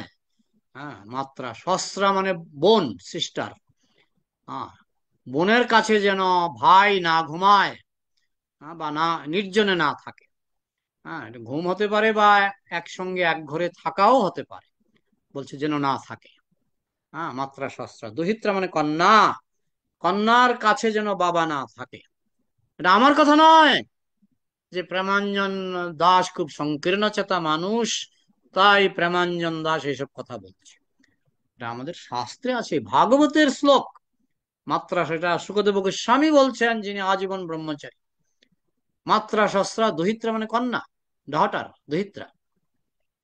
মাত্রা শস্ত্রা দুহিত্রা বা না বিবিক্তা সমভবে, নির্জনে থাকবে না। হ্যাঁ, তোমরা নির্জনে থাকবে না। বলবান ইন্দ্রিয় গ্রাম বিদ্যাংশমপি কর্ষতি। ইন্দ্রিয়গুলি এত বলবান যে তারা বিদ্বান ব্যক্তিকে আকর্ষণ করে। এখানে বিদ্বান কেন বলা হলো? কেউ হয়তো অহংকার করে বলতে পারে এটা ছোট লোকের মধ্যে হয়, যারা বিদ্বান তাদের হয় না। তাই ভাগবতে বলা হয়েছে বিদ্যাংশমপি করসতি, বিদ্বান হলেও হতে পারে। তুমি বিদ্বান হতে পারো, এমনকি শাস্ত্রজ্ঞ হতে পারো, শাস্ত্রজ্ঞ হতে পারো, কিন্তু নির্জনে মায়ের সঙ্গে, মাত্রা শস্ত্রা বোনের সঙ্গে, দুহিত্রা কন্যার সঙ্গে নির্জনে থাকবে না। বলে আমি তো বিদ্বান, আমার কিছু হবে না। এটাই হচ্ছে আধুনিক যুগের সমস্যা। আধুনিক যুগে এই মেলামেশার ফলে আমরা পত্র পত্রিকায় মাঝে মধ্যেই দেখি, হ্যাঁ, এইভাবে গন্ডগোল হয়ে যায়, গন্ডগোল হয়ে যায় আজকাল। ইন্টারনেটের মাধ্যমে আপনারা সবাই জানেন এরকম ঘটনা মাঝে মধ্যেই বেরিয়ে পড়ে, প্রকাশ হয়ে পড়ে। হ্যাঁ, তো এই জন্য বলা হচ্ছে আগুন আর মাখনকে যেমন আলাদা রাখলে পরে মাখন গলবে না, ঠিক সেই রকম নারী এবং পুরুষ, সে হতে পারে তোমার মা, হতে পারে তোমার আহ কন্যা, হতে পারে তোমার বোন, যেই হন না কেন, যেই হন না কেন দূরত্ব বজায় রাখতে হবে।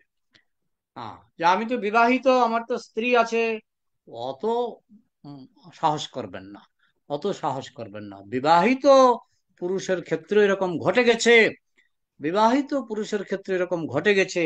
এগুলি মাঝে মধ্যে আজকাল ইন্টারনেটে বেরিয়ে পড়ে, হ্যাঁ, এবং পত্র পত্রিকায় বেরিয়ে পড়ে। এই জন্য বলা হচ্ছে মাত্রা শস্ত্রা দুহিত্রা বা না বিবিক্তা সমভবে, নির্জনে বসবে না।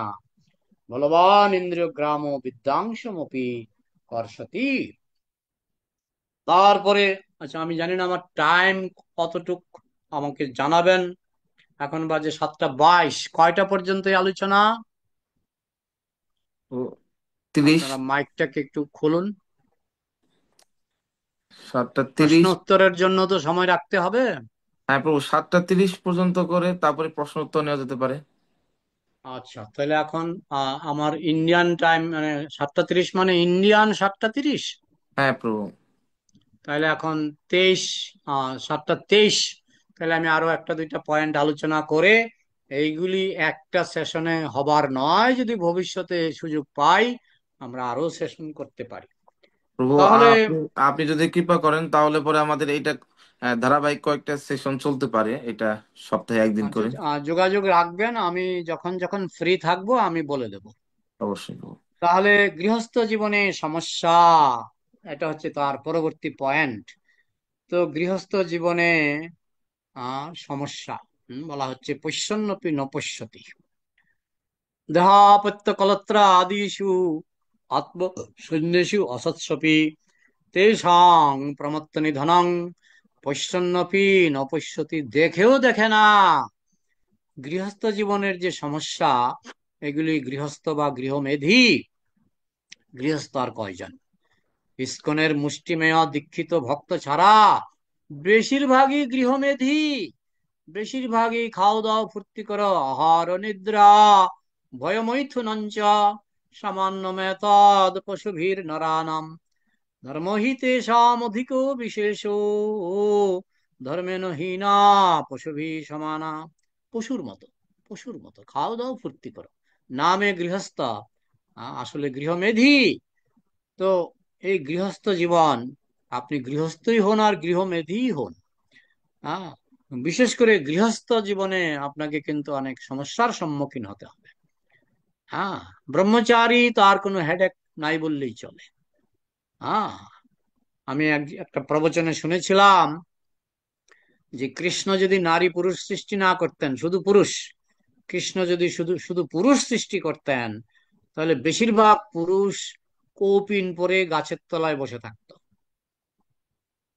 কৃষ্ণ যদি নারী সৃষ্টি না করতেন, কিন্তু কৃষ্ণ নারী সৃষ্টি করার ফলে আস্তে আস্তে বাড়ি ঘর, টাকা পয়সা, গৃহাপত্য কলত্রাদিষু, আহ, গৃহ, জায়গা জমি, টাকা পয়সা, সন্তান সন্ততি, বাড়ি ঘর বিল্ডিং সব বাড়বে। নারী আছে বলে পুরুষ এসব বাড়ায়, নারী না থাকলে বেশিরভাগই হয়ে যেত গাছের তলায় বসে থাকতো কৌপিন পরে। তো গৃহস্থ জীবন মানে সমস্যা বেশি। একজন ব্রহ্মচারী, তার কোনো চিন্তা নাই, সে যে কোনো আশ্রমে গিয়ে মঠে গিয়ে আহ দুবেলা তিন বেলা সে প্রসাদ পেতে পারে। হ্যাঁ, কিন্তু সে যখনই বিবাহ করবে, এই জন্য তো বিয়ের আগেই প্রশ্ন করে ছেলে কি করে, রোজগার কত। প্রশ্ন তো করবেই, প্রশ্ন করবেই। আমার জানা মতো কিছু ছেলে আছে যাদের রোজগার নেই বললেই চলে, বহু বছর ধরে পাত্রী খুঁজে বেড়াচ্ছে, পাচ্ছে না। বহু বছর ধরে পাত্রী খুঁজে পাচ্ছে না। তার মানে কি, তোমাকে পয়সা কামাতে হবে। তো পয়সা কামানো মানে কি পরিশ্রম, বুদ্ধিও লাগবে পরিশ্রমও লাগবে। কিন্তু পয়সা না কামিয়ে তুমি গৃহস্থ আশ্রমে তোমার পক্ষে টিকে থাকা, বিশেষ করে এই কলিযুগে, হ্যাঁ, পয়সা ছাড়া গৃহস্থ আশ্রমে টিকে থাকা খুব কঠিন। তো এটা হচ্ছে গৃহস্থ আশ্রমের একটি সমস্যা। তারপরে সন্তান সন্ততি হয়, তাদের মানুষ করো। যতদিন তারা মানুষ না হচ্ছে, বিশেষ করে কলিযুগে অনেকেই বয়স করে বিয়ে করে, মানে আমি দেখেছি 40 বছর বয়সে বিয়ে।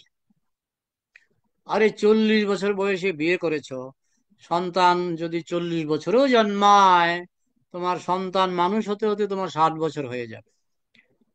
তো তোমার পক্ষে তো বানপ্রস্থের সময় মতো বানপ্রস্থ নেওয়া সম্ভব হবে না। কারণ সন্তান মানুষ হতে হতে যদি 60-70 বছর হয়ে যায়, তাহলে তোমার পক্ষে তো বানপ্রস্থ নেওয়া সম্ভব হবে না, সময় মতো তো হবেই না। তো এই জন্য এগুলি গৃহস্থ জীবনের সমস্যা। আরেকটা সমস্যা হচ্ছে, আপনি ভক্ত, আপনার স্ত্রীও ভক্ত, সন্তানগুলি অসৎসঙ্গে পড়ে, সন্তানগুলি কুপথে, ওই 4টা নিয়ম ভঙ্গ করতে শুরু করেছে। এই গৃহস্থ জীবনে আরেকটা সমস্যা। কারণ আপনি গ্যারান্টি দিয়ে বলতে পারেন না যে আপনার সন্তান শুদ্ধ ভক্ত হবে। এই গ্যারান্টি আপনি চেষ্টা করতে পারেন, কিন্তু গ্যারান্টি দিতে পারেন না। তো এই জন্য এগুলো হচ্ছে গৃহস্থ জীবনের সমস্যা। টাকা পয়সা রোজগার করা, চিকিৎসা, সন্তানের কিডনিতে দোষ ধরা পড়েছে, এখন অপারেশন করা। হ্যাঁ, কন্যার স্বাস্থ্যে একটা ত্রুটি দেখা গেছে, এখন ডাক্তারের পেছনে টাকা ঢালো। হ্যাঁ, গৃহস্থ জীবনে সমস্যার শেষ নেই। একের পর এক কৃষ্ণের কৃপা হলে গৃহস্থ খুব, যেমন ছিল সচ্চিদানন্দ ভক্তিবিনোদ ঠাকুর, তিনি ম্যাজিস্ট্রেট ছিলেন, তার না ছিল টাকা পয়সার অভাব, এবং তিনি আহ, তারপরেও তার অনেক সন্তান ভক্ত হয়নি। হ্যাঁ, তার জন্যই তো তিনি বিমলা দেবীর কাছে প্রার্থনা করেছিলেন, আমাকে এমন একটি সন্তান দাও যে সন্তান শুদ্ধ কৃষ্ণ ভক্ত হবে এবং সারা বিশ্বে কৃষ্ণ ভাবনামৃতের বীজ বপন করবে। এবং তিনি ছিলেন ছিল শ্রীমৎ ভক্তি সিদ্ধান্ত সরস্বতী ঠাকুর। তো এখন সব গৃহস্থের ভাগ্য তো একরকম নয়। আমাদের ইসকনের প্রতিষ্ঠাতা আচার্য তার সন্তানেরা সেরকম হয়নি। হ্যাঁ, এবং শ্রীমৎ ছিল সচ্চিদানন্দ ভক্তিবিনোদ ঠাকুরের সব সন্তান সেরকম হয়নি। একমাত্র তার একজন সন্তান সেরকম উন্নত ভক্ত হয়েছিলেন, ছিল সচ্চিদানন্দ না, শ্রীমৎ ভক্তি সিদ্ধান্ত সরস্বতী ঠাকুর। তিনি শুদ্ধ ভক্ত হয়েছিলেন। তো গৃহস্থ হলাম, এখন যদি গৃহস্থ হয়ে দেখি এই সমস্যা সেই সমস্যা, সমস্যায় মাথা গরম হয়ে যায়। গৃহস্থ জীবনে সমস্যা দেখে সব গৃহস্থের ভাগ্য সমান নয়। কেউ কোনো কোনো গৃহস্থ কৃষ্ণের কৃপায় প্রচুর অর্থ উপার্জন করতে পারেন, এবং অনেকের অর্থ আছে সন্তানগুলি মানুষ হয় না, অনেকের অর্থ আছে সন্তানও মানুষ হয়, কিন্তু অন্য সমস্যা, রোগ ব্যাধি, বা ওই মামলা মোকদ্দমা, গৃহস্থ আশ্রমের সমস্যার শেষ নেই। সমস্যাহীন বেশিরভাগই এই জড়জগতে। কেউ যদি শুদ্ধ ভক্ত হয়ে থাকে তাহলে সমস্যা থাকলেও সমস্যা তাকে জর্জরিত করবে না। বিশেষ করে আশ্রমের দিক থেকে তিনটি আশ্রম, যেমন ব্রহ্মচারী তারও সমস্যা কম, বানপ্রস্থি তারও সমস্যা কম, জড়জাগতিক সমস্যা তার তো একটু অন্ন হলেই হয়ে গেল। আহ বানপ্রস্থি মঠে গিয়ে একটু অন্ন হলেই হয়ে গেল। সন্ন্যাসী তারও সমস্যা কম। সমস্যা সবচেয়ে বেশি হচ্ছে গৃহস্থদের। তাই গৃহস্থ হওয়ার আগে এসব কথা মনে রাখতে হবে। শখে শখে নেচে নেচে গৃহস্থ হয়ে গেলাম, তারপরে সারা জীবন আমাকে বলদের মতো আমাকে গৃহস্থের বোঝা টানতে হবে, এটা মনে রাখতে হবে। তো যাই হোক, তো এখন আহ আমরা প্রশ্ন উত্তরের জন্য কিছু সময় আমরা রাখতে চাইছি। হরে কৃষ্ণ। হরে কৃষ্ণ। অনেক অনেক ধন্যবাদ প্রভু, আপনার প্রতি আমরা আন্তরিকভাবে কৃতজ্ঞ। আপনি এত সুন্দর সুসংঘবদ্ধ ভাবে এই বর্ণাশ্রম ধর্ম এবং চারটা এই সম্পূর্ণ এই বিষয়গুলো আমাদের কাছে এত সুন্দরভাবে উপস্থাপন করেছেন। আমাদের প্রত্যেকজন শ্রোতা খুব মনোযোগ দিয়ে শ্রবণ করছিলেন, এবং এটা এমন ভাবে আপনি উপস্থাপন করেছেন সবাই এটা উপলব্ধিও করতে পেরেছে এবং মনেও রাখতে পারবেন। তো ইতিপূর্বে আমরা এইরকম ভাবে এই বর্ণাশ্রম ধর্ম বা এই বিষয়গুলোতে আমরা এত সুন্দরভাবে অবগত হতে পারিনি। তো আপনার কাছে আন্তরিকভাবে কৃতজ্ঞ। আর আমরা সমস্ত ভক্তবৃন্দ যাদের আসলে গৃহস্থ আশ্রমে প্রবেশ করার আগে বা যারা প্রবেশ করেছেন, তো এই যে বিষয়টা, মানে যে মানে এই যে প্রশিক্ষণ, যে কিভাবে অনেক সময় গৃহস্থ আশ্রমে আসলে পরে সমস্যা দেখলে ব্রহ্মচারী আশ্রম ভালো, আবার ব্রহ্মচারী আশ্রম গৃহস্থ আশ্রম অনেক রকমের সমস্যা হয়। তো অনেক কিছু থিওরিটিক্যাল ব্যাপার থাকে, কিন্তু প্র্যাকটিক্যাল সমাধানগুলো আসলে যারা অভিজ্ঞ, যারা এরকম এই আশ্রমে যারা আছেন তারাই ভালো বলতে পারেন। অনেক সময় আমরাও সেটা বলতে পারি না, অনেক সময় আমরা ভুল বলে ফেলি বা। তো এর জন্য প্রভু আপনার কাছে আন্তরিকভাবে আমরা ইসকন মির্জাপুরের বা এই জমি প্ল্যাটফর্মের এই পক্ষ থেকে, সমস্ত ভক্তদের পক্ষ থেকে আপনার কাছে আন্তরিকভাবে প্রার্থনা সমস্ত ভক্তদেরকে এই বিশেষ প্রশিক্ষণের জন্য। যেহেতু আপনি এই গ্রন্থের উপর, এই বিষয়ের উপর একটা গ্রন্থ রচনা করেছেন, তো এই গ্রন্থটা আমাদের বাংলাদেশে আছে, অনেক ভক্তের কাছে আছে, কিন্তু আসলে এই জানা ছিল না যেটা এটা আপনি করেছেন। তো এটা আপনার কাছে আন্তরিকভাবে আমরা কৃতজ্ঞ।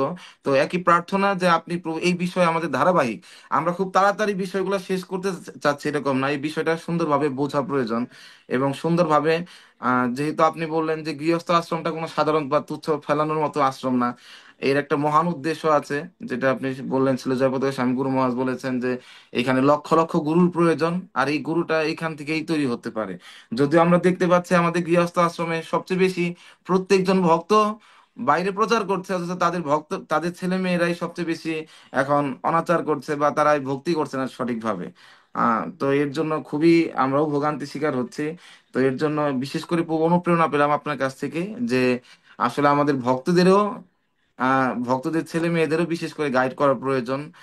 আমরা আপনার অনুপ্রেরণায় অনুপ্রাণিত হয়ে আমরা চেষ্টা করব যাতে করে ভক্তরা যাতে করে গুরু তৈরি করার মতো, এই গৃহস্থ ভক্তরা গুরু তৈরি করার লক্ষ্যে তাদের সন্তানকে প্রতিপালন করে। এটা আমাদের লক্ষ্য এবং অনেক অনুপ্রেরণার বিষয়। তো আন্তরিকভাবে ধন্যবাদ প্রভু। তো এই বিষয়ে যদি কারো কোনো প্রশ্ন থাকে আপনার হ্যান্ড রেজ করুন, ইলেকট্রিক হ্যান্ড রেজ করুন, না পারলে হাত উঁচু করবেন। আর প্রভু আমার একটু সংক্ষেপে ছোট্ট একটা জানার বিষয়, সেটা হচ্ছে চারটা আশ্রম যারা করছে তারা ব্রাহ্মণ উপাধি লাভ করার যোগ্য, আর যারা হুম। তিনটা তারা ক্ষত্রিয়, দুইটা আশ্রম যারা বৈশ্য এবং একটা শূদ্র। কিন্তু হুম। যারা ব্রহ্মচর্য আশ্রম গ্রহণ করে আর গার্হস্থ্য আশ্রমে প্রবেশ না করে সন্ন্যাসী চলে যাচ্ছেন, তো হুম। তাদের বা কিভাবে আখ্যায়িত করা যায়, বা তারা এই বিষয়টা যদি তারা একটু বলেন। ব্রাহ্মণ, ব্রাহ্মণ, তারাও ব্রাহ্মণ, ব্রাহ্মণ? খুব উন্নত, উন্নত ব্রাহ্মণ। আচ্ছা, ঠিক আছে, অনেক ধন্যবাদ। তো যাদের আচ্ছা। প্রশ্ন আছে আচ্ছা, এই আমরা। ফাঁকে আমি যদি ভুলে না যাই, আমি একটা কথা বলে রাখছি প্রভু, আমি তো ক্লাসটা রেকর্ড করিনি। আমি ক্লাসগুলি ইউটিউবে ছাড়ি। যদি আপনারা দয়া করে আমাকে এটা পাঠাবার ব্যাপার, আপনারা কি রেকর্ড করেছেন? এটা আমাদের ইউটিউবে আমি লিংক দিয়ে দিতে পারবো, এটা ডাউনলোড করে আপনি আবার আপলোড করতে পারবেন প্রভু। আচ্ছা, আপনারা এটা একটু মনে রাখবেন, কারণ আমি ক্লাসগুলি আমি ইউটিউবে দিয়ে থাকি তো। আর আমি রেকর্ড করতে ভুলেও গেছি। তো যার ফলে আমি আপনাকে একটু অনুরোধ জানিয়ে রাখলাম যে এটা আমাকে পাঠাবেন। হ্যাঁ প্রভু, আমি আপনাকে আপনার লিংক পাঠিয়ে দিব, আপনি ডাউনলোড করে আপনার ইসে থেকে ইউটিউবে আপলোড করে হ্যাঁ, দিন। ঠিক আছে। হ্যাঁ। উজ্জ্বল কৃষ্ণ সখা প্রভু, সকলকেই, যেহেতু হাত অনেক উঠছে তাই সংক্ষেপে সকলে প্রশ্ন করবেন, যাতে আমরা বেশি ভক্তকে সুযোগ দিতে পারি। হরে কৃষ্ণ। হরে কৃষ্ণ। প্রেমানন্দন প্রভু, আপনি আমার অত্যন্ত প্রিয় হরে একজন কৃষ্ণ। ব্যক্তি। তো প্রভু, আপনার কাছে আমার প্রশ্ন হচ্ছে, হ্যাঁ। যেরকম চার আশ্রমের কথা বললেন, ব্রাহ্মণ, ক্ষত্রিয়, বৈশ্য, শূদ্র। হুম। তো আসলে আলোচনায় আমি দেখতে পারতেছি, যে বুঝতে পারতেছি যে আমি কোনো আশ্রমে পড়ি না। হুম। কুরুর যেরকম চোখ বাঁধা বলদের মতন আমি এই গৃহে ঘুরতেছি। এখন আমার হুম। পরিত্রাণের পথটা কি প্রভু? পরিত্রাণের পন্থা হলো গুরুদেবের নির্দেশ মেনে চলা। গুরুদেবের নির্দেশ মেনে চললেই আপনি পথে পড়ে যাবেন, ঠিক পথে চলে আসবেন।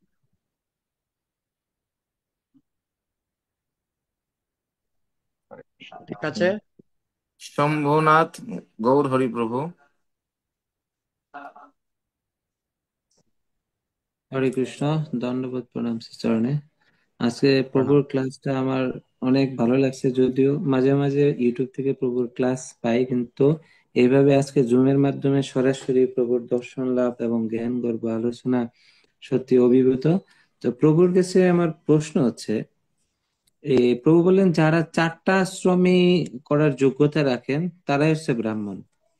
আমার প্রশ্ন হচ্ছে, ইসকনে আমরা যারা আছি হরিনাম দীক্ষা, হরিনাম দীক্ষার পরে হচ্ছে ব্রাহ্মণ দীক্ষা।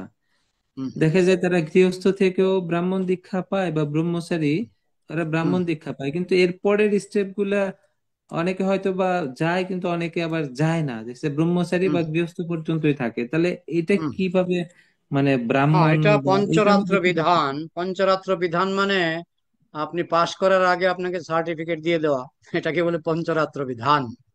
আপনি পাশ করার আগেই, ব্রাহ্মণ হওয়ার আগেই আপনাকে ব্রাহ্মণ দীক্ষা দেওয়া হলো।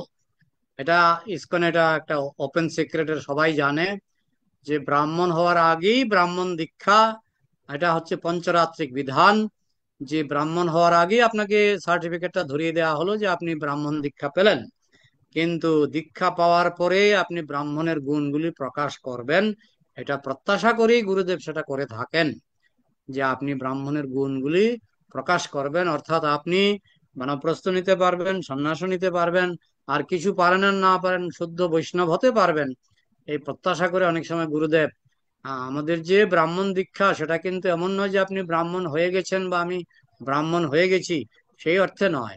ব্রাহ্মণ হওয়ার সুযোগটা আপনাকে অগ্রিম, অগ্রিম, এটাই পঞ্চরাত্র বিধান। মানে ব্রাহ্মণ হওয়ার আগে আপনাকে ব্রাহ্মণ দীক্ষা দেওয়া হলো, যাতে আপনি ব্রাহ্মণের গুণগুলি অর্জন করার চেষ্টা করেন। সেটা করে আপনি যদি সাকসেসফুল হন, আপনি তখন বানপ্রস্থ নেবেন, সন্ন্যাস নেবেন, বা সরাসরিও সন্ন্যাস নিতে পারেন। হ্যাঁ, তো সেই ব্যবস্থা পঞ্চরাত্র বিধানে রাখা আছে। এখন কেউ যদি ব্যর্থ হয়, সেটাকে তো আর আদর্শ বলে গ্রহণ করা হবে না, সেটা ব্যর্থতা বলে ধরা হবে। কিন্তু গুরুদেব প্রত্যাশা করেন যে তাকে যেহেতু আমি ব্রাহ্মণ দীক্ষা দিয়েছি, সে নিশ্চয়ই একজন, কমপক্ষে একজন শুদ্ধ বৈষ্ণব হবে। হ্যাঁ, সেটাই গুরুদেব প্রত্যাশা করেন। আমি কি বোঝাতে পারলাম? হরে কৃষ্ণ প্রভু, হ্যাঁ, বুঝতে পারছি। হুম। সুশীল কৃষ্ণ প্রভু।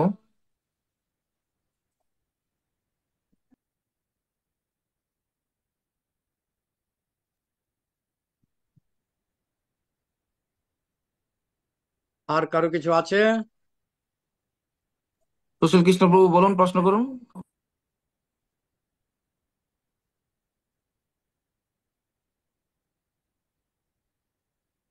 প্রভু আপনার সাউন্ড শোনা যাচ্ছে না, সুশীল কৃষ্ণ প্রভু।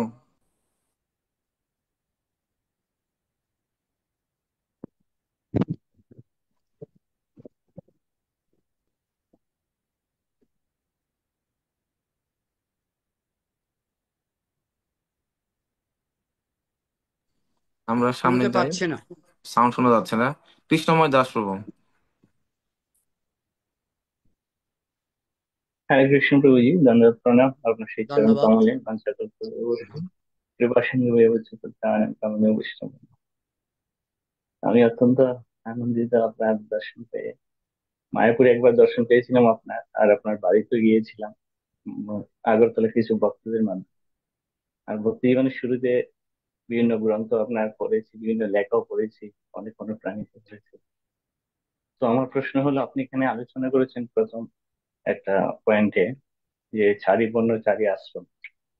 তো তার হুম। মধ্যে আহ, যারা চারটা গুণ আছে তারা ব্রাহ্মণ হতে পারে।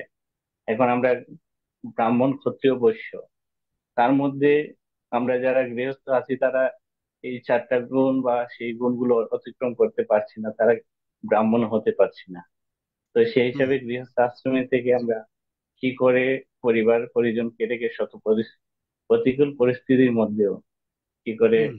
এই গুণগুলো অতিক্রম করে ব্রাহ্মণের গুণ বা সেই ভক্তি জীবন যাপন সেগুলি করতে আমাদের পারি। ইসকনে যে চারটা নিয়ম, চারটা নিয়ম, 16 মালা জপ, এটা আপনার যে কোনো পরিস্থিতিতে চালিয়ে যেতে হবে।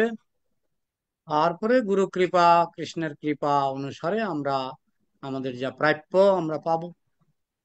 কিন্তু চারটা নিয়ম, কমপক্ষে চারটা নিয়ম এবং 16 মালা জপ, এটা আমাদের চালিয়ে যেতে হবে। আপনি যে আশ্রমেই থাকুন, যে বর্ণেই থাকুন, যেখানেই থাকুন না কেন, স্থানে স্থিতা শ্রুতিগতাং ধনবাং মনোভীর, আপনি যেখানেই থাকুন, আপনি মন প্রাণ দিয়ে কৃষ্ণ সেবা চালিয়ে যাবেন। বিশেষ করে চারটা নিয়ম পালন এবং 16 মালা জপ, এটা করে গেলেই আমাদের আমরা এর বেশি আর আমরা কি করতে পারি? আরেকটা পয়েন্ট প্রভু, আপনি বলছিলেন এই চারটা আশ্রমের বাইরে যারা কোনো ধর্ম পালন করছে না এবং তাদেরকে অন্তর্জ বলা হয়, তারা অন্তজ, হ্যাঁ। পশুর নেয়। হুম। হ্যাঁ, তো সেখানে দেখা যাচ্ছে তাদের একটা কথা বলছেন যে তাদের পাপ পুণ্য কোনো বিচার হয় না। হুম। তো তারা যদি পাপ পুণ্য বিচার না হয়, তারা যে অপকর্ম হুম। গুলো করছে, হত্যা, দর্শন, পরিকল্পিত ভাবে বা অন্যায় ভাবে, তো তাদের কি হুম। সেই পাপের কোনো শাস্তি হবে কি, বা সেই তারা কি পাপের শাস্তি কর্মফল ভোগ পাবে, করবে? কিন্তু একজন জ্ঞানী ব্যক্তি যে পাপ করলে যে শাস্তি পায়, হ্যাঁ, জ্ঞান পাপীর শাস্তি বেশি, জানেন তো? জ্ঞান পাপীর শাস্তি বেশি। হ্যাঁ, যে একটা প্রভুপাদের একটা গল্প আছে, যে একটা সাইনবোর্ডে লেখা আছে, এখানে প্রস্রাব করিবেন না, প্রস্রাব করিলে 1000 টাকা জরিমানা হইবে। তখন একজন মূর্খ লোক এসে প্রস্রাব করলো, তাকে ধরে আদালতে নিয়ে যাওয়া হলো। আরেকজন পণ্ডিত লোক এসে লেখাটা পড়লো, পরে প্রস্রাব করলো, তাকেও ধরে একই আদালতে নিয়ে যাওয়া হলো। তখন বিচারপতি বলছেন যে মূর্খ তাকে 50 পয়সা জরিমানা দিতে হবে, আর যে পণ্ডিত তাকে 1000 টাকা জরিমানা দিতে হবে, মানে পূর্ণ জরিমানা। তো পণ্ডিত বলল, একই অপরাধের জন্য 2 রকম জরিমানা কেন? তো উত্তরে তিনি বললেন, বিচারপতি বললেন যে একই অপরাধ নয়, যে আগে যে লোকটা প্রস্রাব করেছে সে লেখা পড়তে পারে না, এখানে প্রস্রাব করিলে 100 টাকা জরিমানা হইবে বা 500 টাকা জরিমানা হইবে, সে তো পড়তে পারেনি, সে পড়তে পারেনি, তাই তার অপরাধ কম, তার অপরাধ কম। আর আপনি পণ্ডিত মানুষ, পড়াশোনা করে তারপরে প্রস্রাব করেছেন, তাই আপনার জরিমানা সম্পূর্ণ।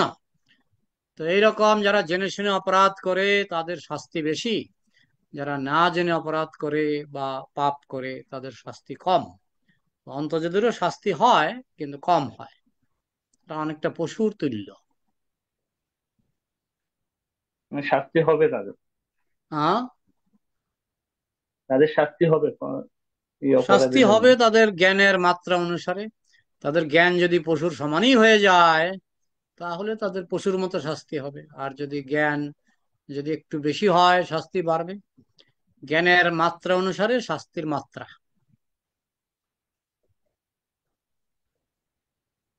শ্যামল প্রভু, হ্যাঁ,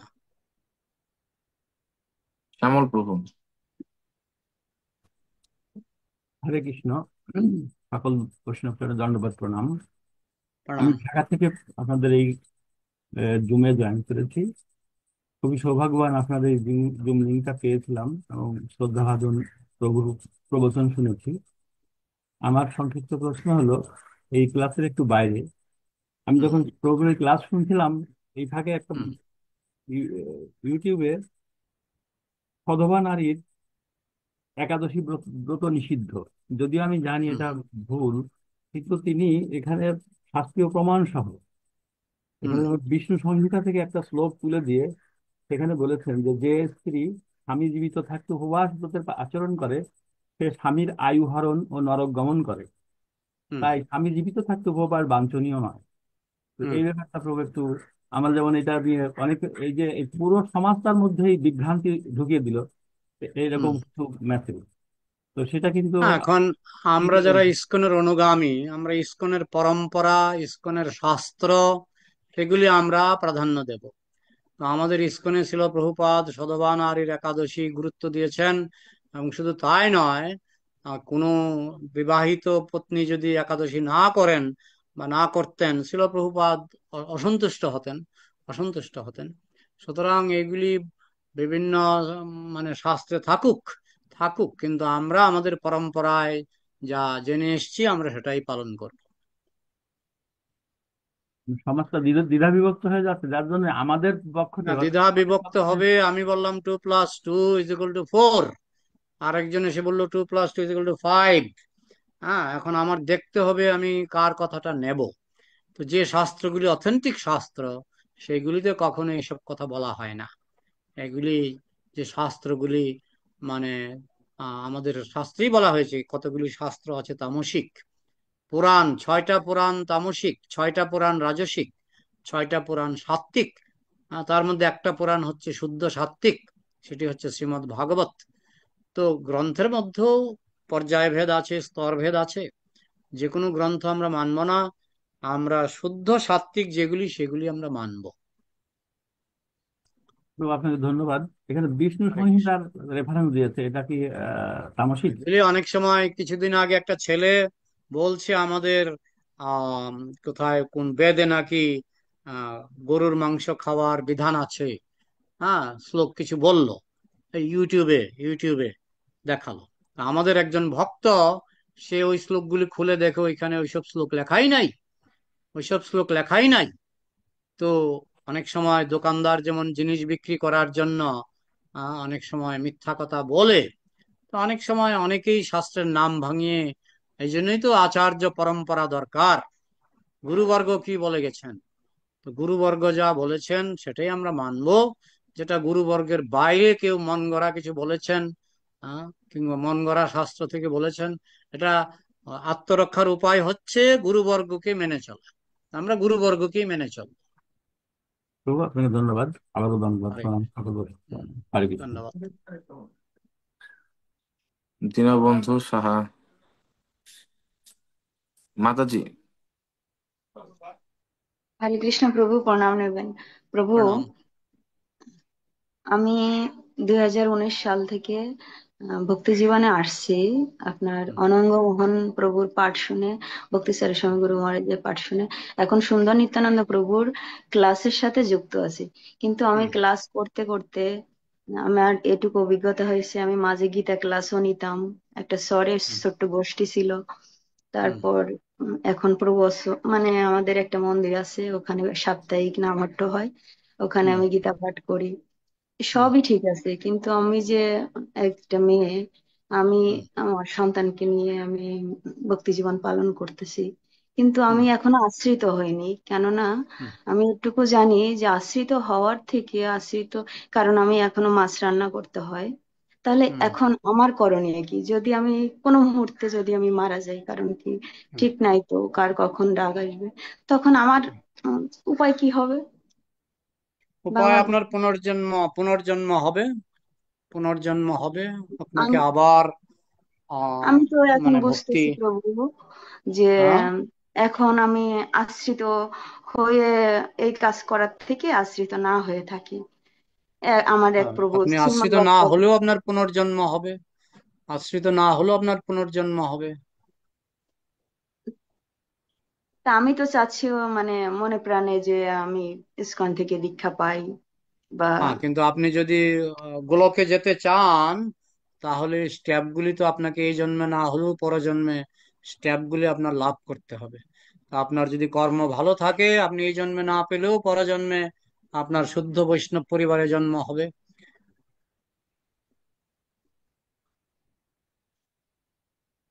কিন্তু গোলকে যেতে গেলে আপনাকে শুদ্ধভাবে জীবনযাপন করতেই হবে।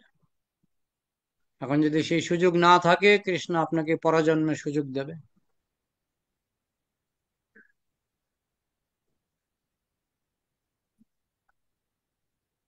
হরে কৃষ্ণ। আমি কি বোঝাতে পারলাম? প্রভু, তারপরেও একটু প্রশ্ন থাকে যে আমি তো মনে প্রাণে চাচ্ছি, কিন্তু সুযোগ হ্যাঁ, সেই জন্যই তো আসলে কৃষ্ণ আপনাকে সুযোগ দেবে, কিন্তু যেহেতু গত জন্মের কিছু পাপ ছিল, সেই জন্য আপনি ফার্স্ট ক্লাস পরিবেশটা পেলেন না। হ্যাঁ, তারপরেও যদি আপনি শুদ্ধ ভক্তি যাজন করতে পারেন, যেমন প্রহ্লাদ মহারাজ, তার পরিবেশ ভালো ছিল না, কিন্তু তিনি শুদ্ধ ভক্ত হয়েছিলেন, শুদ্ধ ভক্তি যাজন করেছিলেন। দু রকম, একটা হলো পরিবেশের দ্বারা প্রভাবিত হয়ে পড়লেন। হ্যাঁ, প্রহ্লাদ মহারাজ কিন্তু মাছ রান্না করতেন না, প্রহ্লাদ মহারাজ মাছ রান্না করতেন না, যদিও প্রহ্লাদ মহারাজের বাড়িতে সব চলতো, কিন্তু প্রহ্লাদ মহারাজ আসরিক কালচারটা গ্রহণ করেননি। যেমন করেই হোক, তিনি কৃষ্ণের কৃপায় তিনি বৈষ্ণব কালচারেই তিনি বড় হয়েছিলেন। হ্যাঁ, তা এখন আপনার যদি মাছ রান্না করতে আপনি বাধ্য হন, তো বুঝতে হবে আপনার কিছু পূর্বজন্মে কিছু পাপ ছিল, না হলে বাধ্যতা কেন আসছে। হ্যাঁ, যখন আপনি 16 আনা সুযোগ পাবেন, বুঝবেন যে আপনার পাপ খণ্ডন হয়েছে, কৃষ্ণ আপনাকে সুযোগ দিয়েছে, এই জন্মে না হলে পরজন্মে আপনি শুদ্ধ বৈষ্ণবের ঘরে জন্মাবেন। তারপরে ভক্তি অনুশীলন করে আপনি গোলক ধামে যাবেন। আর যদি মনে করেন না এই জন্মেই আমি যাব, তাহলে আপনাকে এইসব ছাড়তে হবে, মাছ রান্না টান্না এসব ছাড়তে হবে। যদি বলেন না পারছি না, তাহলে বুঝতে হবে আপনার কিছু মানে কর্মফল রয়ে গেছে। হরে কৃষ্ণ। পূর্ণ আমি পীযূষ কি প্রভু। বোঝাতে পারলাম? আমি কি বোঝাতে পারলাম? প্রভু, মাতাজিদের তো গৃহ ত্যাগ করা। হ্যাঁ, গৃহত্যাগ, মাতাজিদের গৃহত্যাগ মানে মৃত্যুর পরে নতুন জন্ম, মৃত্যুর পরে নতুন জন্ম, সেটাই হচ্ছে তার গৃহত্যাগ।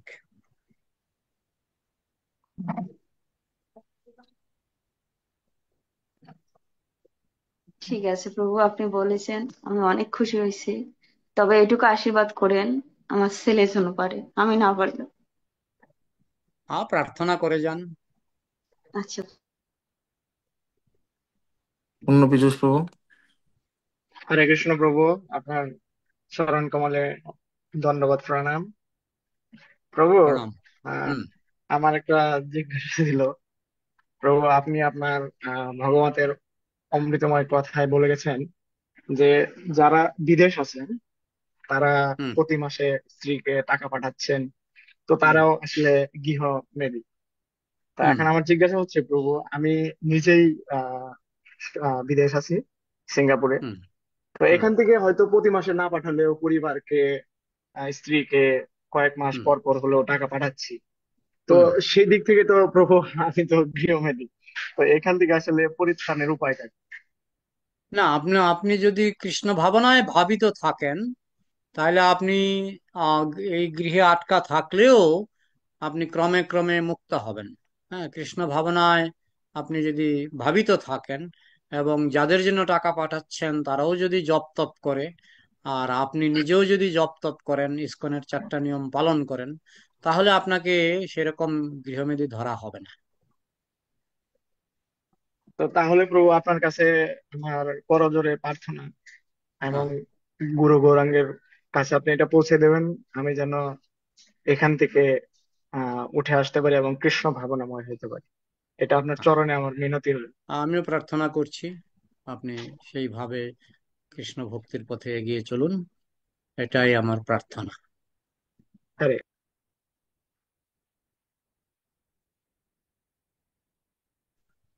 মল্লিকা চিত্রা দে মাতাজি। হরে কৃষ্ণ প্রভু। প্রণাম। হরে বাঞ্ছা কৃষ্ণ। কল্পতরুশ্চ কৃপা সিন্ধুবেব প্রণাম। চ পতিতানাং পাবনেভ্যো বৈষ্ণবেভ্যো নমো নমঃ। প্রণাম। হরে কৃষ্ণ প্রভু।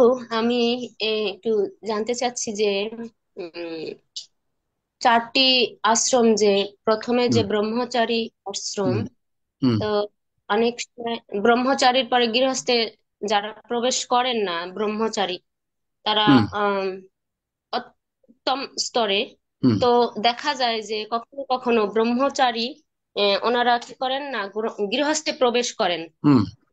তো সেই ক্ষেত্রে কি মাতাজিদের সমস্যা এটা, নাকি সেই আহ, ব্রহ্মচারী যিনি আছেন তার সমস্যা, মানে এখানে কি কি কারণে তারা মানে এই উম, উপর লেভেল থেকেও তারা কি করে এই দিকে চলে যাচ্ছেন, সেটা মানে আসলে মাতাজিদের সমস্যা কিনা, মানে এটা একটু হ্যাঁ, ক্লিয়ার হতে সমস্যা চাচ্ছিলাম। যার যার সমস্যা। হ্যাঁ, এখন ব্রহ্মচারী বিয়ে করতে চায়, হ্যাঁ, এখন সেটা ব্রহ্মচারীর সমস্যা। আর মাতাজি যদি বলে না আমি সেই ব্রহ্মচারীকে বিয়ে করব না, এটা মাতাজির ব্যাপার। এটা যার যার ব্যক্তিগত ব্যাপার, ব্যক্তিগত সমস্যা। একজনের সমস্যার সঙ্গে আরেকজনের সমস্যা কেন জড়াবো?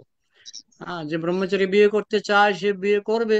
এখন তার জন্য যদি কোনো মাতাজি যদি তার জন্য রাজি থাকে, তো সে খুঁজে নিতে পারে। হ্যাঁ, এটা তো কারো সমস্যা হওয়ার কথা না। তো সেখানে দেখা যায় যে আমরা লেভেল ঠিক আছে যে ব্রহ্মচারী পালন করার পর তিনি গৃহস্থে প্রবেশ করতে পারেন, তো সেই হুম জায়গায় দেখা যায় যে অনেক সমালোচনা হয়ে যায়। তো এখানে সমালোচনার কি আছে, সে তো যদি গৃহস্থে যায় তাহলে সে কি করতে, সেখান থেকে আমরা যেটা বলছেন যে কোটি কোটি গুরু প্রভুপাদ বলছেন সেখান থেকে শুদ্ধ ভক্তের জন্ম হবে।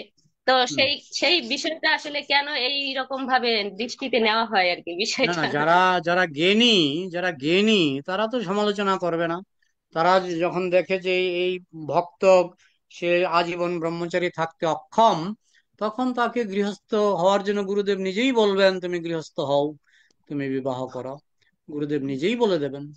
হ্যাঁ, তো তাকে সমালোচনা করার কোনো দরকার নেই, তো সমালোচনা করার কোনো প্রয়োজন নেই। যার গৃহস্থ হওয়ার মানে সন্ন্যাসী হওয়ার যোগ্যতা নেই, হ্যাঁ, সে গৃহস্থ হতে পারে। হ্যাঁ, কোনো ব্যাপার, এমন কোনো জোর করে এটা তো জোর করে সন্ন্যাসী হতে হবে এমন তো নয়, এমন নয়। সুতরাং এটা নিয়ে সমালোচনা করাটাও বৈষ্ণব অপরাধ, বৈষ্ণব অপরাধ। এই যদি মহাপ্রভুর অনুগামীদের মধ্যে তো 99% হচ্ছে গৃহস্থ। মহাপ্রভুর অনুগামীদের মধ্যে আমার তো মনে হয় 99%-এরও বেশি গৃহস্থ। সুতরাং গৃহস্থ আশ্রম নিয়ে সমালোচনা করাটা আরেকটা মূর্খামি। হ্যাঁ প্রভু, একদম। এটা হচ্ছে বেশিরভাগ এরাও শুদ্ধ সাত্বিক জ্ঞানী রয়েছে, অনেক পাঠ প্রবচনও করেন, তারপরেও দেখা যায় যে আমাদের দিকেই আঙ্গুলটা তোলে আর কি। তো সেই জায়গায় তারা জানেন তারপরেও বিষয়গুলা তাহলে এটা বৈষ্ণব অপরাধের মধ্যে পড়বে, তাই তো প্রভু? নিশ্চয়ই বৈষ্ণব অপরাধ। হ্যাঁ, নিশ্চয়ই বৈষ্ণব অপরাধ। হ্যাঁ, কে বিয়ে করবে সেটা তার নিজস্ব ব্যাপার, তার জন্য অন্যকে দায়ী করা উচিত নয়। হ্যাঁ, কোনো ব্রহ্মচারী যদি বিয়ে করতে চায় এটা তার ব্যক্তিগত ব্যাপার, তার জন্য অন্য কাউকে হ্যাঁ, তবে কোনো মাতাজি যদি তাকে প্রলোভন দেখায় এটা ঠিক নয়, প্রলোভন দেখানোটা ঠিক নয়। হ্যাঁ, কেউ কাউকে প্রলোভন দেখাবে না, কিন্তু অথরিটির মাধ্যমে, আমাদের গুরুবর্গ রয়েছেন, মন্দিরের কর্তৃপক্ষ রয়েছেন, তাদের মাধ্যমে প্রস্তাব দেওয়া যেতে পারে। যারা আমাদের গুরুস্থানীয় তাদের মাধ্যমে প্রস্তাব দেওয়া যেতে পারে। সবকিছুর একটা শৃঙ্খলা আছে, সেই শৃঙ্খলা মেনে চললে কোনো দোষ নেই।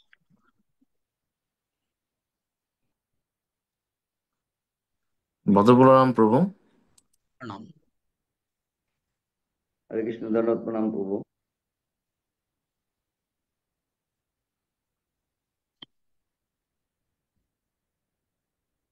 ক্লাস শেষ হওয়ার আগে আমরা একটু বাঞ্ছা কল্পতরু করব। তো আপনাদের হরে কি কৃষ্ণ, আর প্রশ্ন আছে? হরে হ্যাঁ, কৃষ্ণ, ধন্যবাদ, ভদ্রপ্রণাম প্রণাম প্রভু। প্রভু। শোনা যাচ্ছে প্রভু? হ্যাঁ, শুনতে পাচ্ছি। হরে কৃষ্ণ, ধন্যবাদ, প্রণাম প্রভু।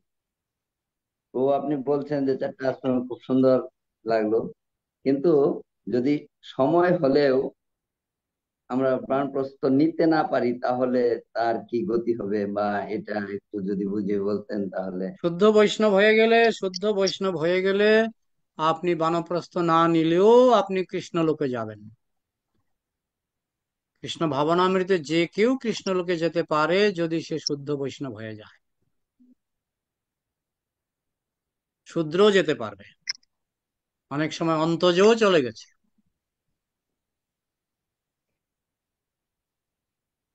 তাহলে এখান থেকে আমাদের হরিভজন করতে হবে বেশি বেশি, এটাই তো আহ, প্রভু, নাকি? আমাদের নজর রাখতে হবে আমরা শ্রবণ কীর্তন রূপ যে নববিধা ভক্তি, সেই নববিধা ভক্তিতে আমরা কতটুকু, আমি যে আশ্রমেই থাকি না কেন, আমি নববিধা ভক্তিতে আমার মতি গতি কতটুকু। যদি নববিধা ভক্তিতে রুচি জন্মায়, যে কেউ যে কোনো আশ্রম থেকে গোলকে যেতে পারে। মাংহি পার্থ ব্যাপাশ্রিত যেওপি সুপাপ জনয় স্ত্রিয় বৈশ্য তথা শূদ্র তেওপি জানতি পরাঙ্গতিম। পাপী তাপী স্ত্রী বৈশ্য শূদ্র সবাই গোলকে যেতে পারবে যদি কৃষ্ণ ভাবনায় ভাবিত হয়। হরে কৃষ্ণ, ধন্যবাদ, প্রণাম। সঞ্জিত ধর প্রভু, মাতাজি। হরে হরে কৃষ্ণ প্রভু, হরে কৃষ্ণ। দণ্ডবত দণ্ডবত ধন্যবাদ। প্রণাম প্রভু। ধন্যবাদ। আপনার এই প্রবচন আমাদের মতো গৃহস্থদের জন্য অবশ্যই অনেক ফলপ্রদ। আমার একটা প্রশ্ন ছিল প্রভু, যে আমাদের মহাপ্রভু তো এই লোকশিক্ষার জন্য, আমাদের পতিতদের জন্য তো সে নিজে আচরণ করে নির্দেশ দিয়ে অনেক লোকশিক্ষা দিয়ে গেছে, যে আমাদের মতো পতিতরা যেন সঠিকভাবে ভজনের রাস্তা বলে গেছে। তো আমার একটা প্রশ্ন ছিল যে আমরা যারা গৃহস্থ আছি তারা, তাদের জন্য মানে গৃহে থেকে যদি আমি গৃহমেধী না হয়ে মানে গৃহস্থ জীবনে, আদর্শ গৃহস্থ জীবন যদি আমি অনুসরণ করি, তাহলে সেটা কি আমার ভক্তি জীবনের জন্য, কি আমার জন্য সেটা কি মানে ফলপ্রসূ হতে পারে? আরেকটা প্রশ্ন ছিল যে না, আমার একটা একটা নিত্যানন্দ করে একটা একটা করে একটা একটা করে। তো আপনি আদর্শ গৃহস্থ জীবন যাপন করলে এটা তো উত্তম, এটা তো উত্তম, এতে কোনো অসুবিধা নেই, এটা দৃষ্টান্ত হয়ে থাকবে। আপনি প্রথম প্রশ্নের উত্তর পেলেন। হ্যাঁ প্রভু, আমার দ্বিতীয় প্রশ্নটা ছিল যে আমার মহাপ্রভু, আমার নিত্যানন্দ প্রভুকে যে গৃহস্থ জীবনে যে প্রবেশ করতে বললেন, মানে সেটার মাহাত্ম্য বা সেটার তাৎপর্যটা মানে যদি আপনি একটু বুঝিয়ে বলতেন। হ্যাঁ, কারণ মহাপ্রভু নিজে সন্ন্যাসের আদর্শ দেখিয়েছেন, তো গৃহস্থের আশ্রম তো আর মহাপ্রভু দেখাতে পারলেন না। হ্যাঁ, দেখিয়েছেন যতদিন তিনি গৃহে ছিলেন, কিন্তু নিত্যানন্দ প্রভুকে দায়িত্ব দিলেন, তুমি গৃহস্থ হয়ে কি করে মানুষ কৃষ্ণ ভাবনা, যেটা কলিযুগে বেশিরভাগের পক্ষে সম্ভব, সেটা তুমি দেখাও। সেটা নিত্যানন্দ প্রভু দেখালেন। তিনি বিবাহিত হয়েও তিনি কিভাবে কৃষ্ণ ভাবনায় জগৎ প্লাবিত করে দিলেন, এটা নিত্যানন্দ প্রভু দেখিয়েছিলেন। হরে কৃষ্ণ হরে প্রভু। কৃষ্ণ প্রভু। হরে কৃষ্ণ। সর্বেশ্বরী মাতাজি।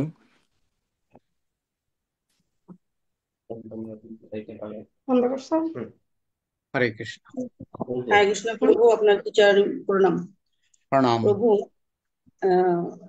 আপনার আলোচনা খুবই সুন্দর হয়েছে, মানে আমি যদি ভিডিওটা বন্ধ করে শুনেছি, তো আপনি এক জায়গায় বললেন, আপনার শ্রীপদম থেকে যে আমরা শ্রবণ করলাম, যে আপনি বললেন যে একজন লোক যখন একজন লোক এক সময় চেয়ারে বসে বসে সে মারা যায়, আরেকজন লোক হুম সে অনেক কোটি কোটি কোটি টাকার মালিক, সে 10 বছর বিছানায় পড়ে ভুগে তারপরে সে মারা যায়। তো আমরা হুম গুরুবর্গের কাছ থেকে বা শ্রবণ করেছি যে যারা পূর্বজন্মে খুবই ভালো সুকৃতি বা ভালো কাজ করে, তারা একটা হুম বড় উন্নত গৃহে বা উন্নত দেহে তারা জন্মগ্রহণ করে। তাহলে হুম এইখানে যে কোটি টাকা যে বিল দিলেন, আপনি বলেছেন যে কোটি টাকা মৃত্যুর পর কোটি টাকা বিল দিলেন, সে নিশ্চয়ই একটা ভালো একটা ফ্যামিলিতে জন্মগ্রহণ করেছে। তাহলে হুম তাকে না হলে সে কোটি টাকা বিল দিতে পারতেন না। তাহলে হুম তার এই এই দশা কেন হলো প্রভু? তাই সে এত বিচার ভুগলো, সে তো একটা ভালো উন্নত শরীর পেয়েছে, উন্নত চেতনা পেয়েছে, উন্নত না, ঘর আমাদের পেয়েছে। কর্মফলগুলিকে বলে মিশ্রা। আমাদের কর্মফলগুলিকে বলে মিশ্রা। হ্যাঁ, আমি হয়তো কিছু পুণ্য করেছি, কিন্তু কিছু পাপও তো করেছি। এখন এটার হিসাব তো যমরাজের কাছে আছে, চিত্রগুপ্তের কাছে আছে। কোন কোন লোক আছে পুণ্য ভাগ এত বেশি, যেটা সে তার টাকা পয়সা হবে এবং বিনা কষ্টে মারা যাবে।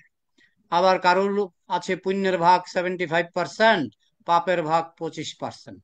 আবার কারো আছে পুণ্যের ভাগ 50%, পাপের ভাগ 50%। কারো আছে পুণ্যের ভাগ 30%, পাপের ভাগ ওই কত 70%। এখন এই পার্সেন্টেজ গুলি তো আমরা জানি না, কার পাপ কত পার্সেন্ট, কার পুণ্য কত পার্সেন্ট, এটা তো আমরা জানি না।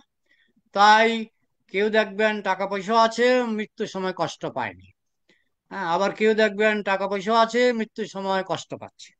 তা এখন এটা ওই ওই চিত্রগুপ্তের কাছে লেখা থাকে যে কার পুণ্যের ভাগ কত পার্সেন্ট, কার পাপের ভাগ কত পার্সেন্ট। তো দেখা গেল তার পুণ্যের ভাগ এত বেশি যে সে এত কোটি টাকা পাবে, কিন্তু তার পাশাপাশি তার পাপের ভাগও এত বেশি যে তাকে 10 বছর কষ্ট পেতে হবে। এখন এই ভাগটা তো আমাদের জানা নেই, কার কত ভাগ, কার পাপের ভাগ কত পার্সেন্ট, এগুলো চিত্রগুপ্তের কাছে লেখা থাকে। হ্যাঁ, এখন একজন টাকা বেশি পেল মানেই নয় যে তার সবটাই পুণ্য, সবটাই পুণ্য।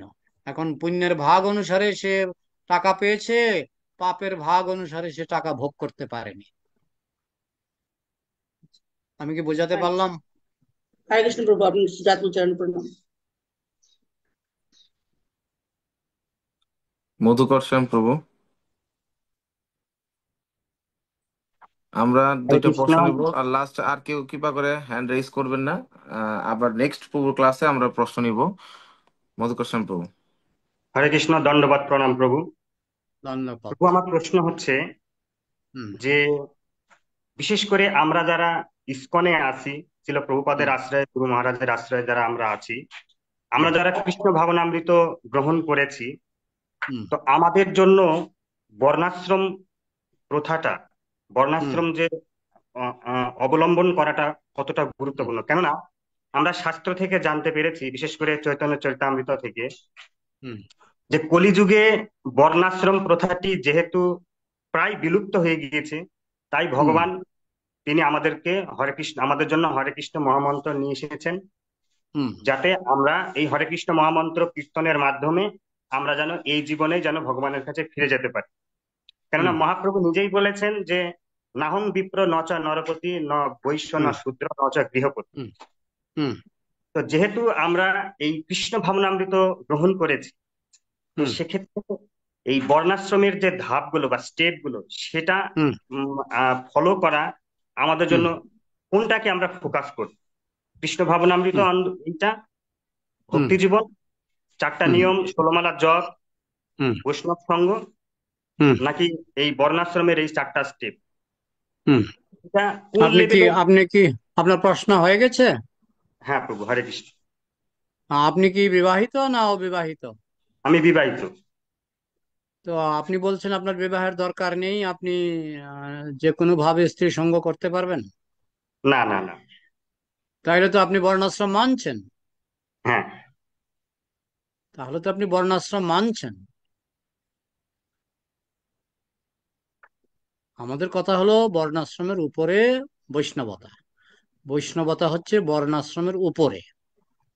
আপনি গৃহস্থ হলেও আপনাকে শুদ্ধ বৈষ্ণব হতে হবে, সন্ন্যাসী হলেও আপনাকে শুদ্ধ বৈষ্ণব হতে হবে, কিন্তু বর্ণাশ্রম তো আপনি মানছেন।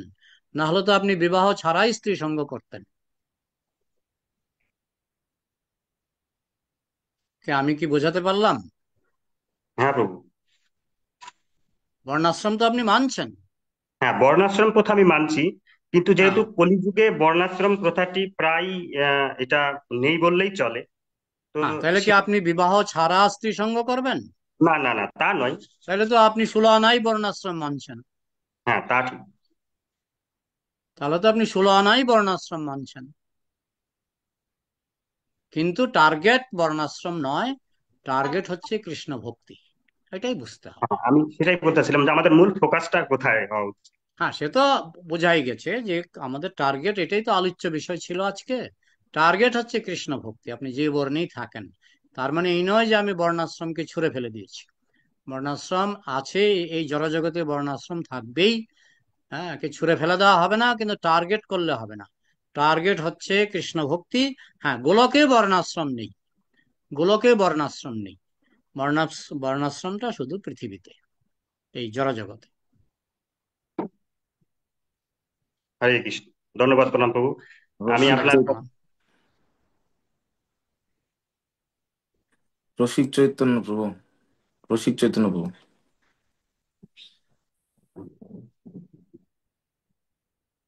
হরে কৃষ্ণ প্রভু, দণ্ডবোধ প্রণাম আপনার শ্রীচরণে। ধন্যবাদ প্রভু, আমি সিঙ্গাপুর থেকে বলছি। আমি আপনার ক্লাসটা প্রভু শুনতে পাই নাই, সকালবেলা আমি জবে ছিলাম, কিন্তু আমার কাজের জন্য আপনার ক্লাসটা আমি ভালো করে শুনতে পাই না, একটু শুনছিলাম প্রভু, ক্ষমা করবেন। এটা রেকর্ড পেয়ে যাবেন, রেকর্ড পেয়ে যাবেন।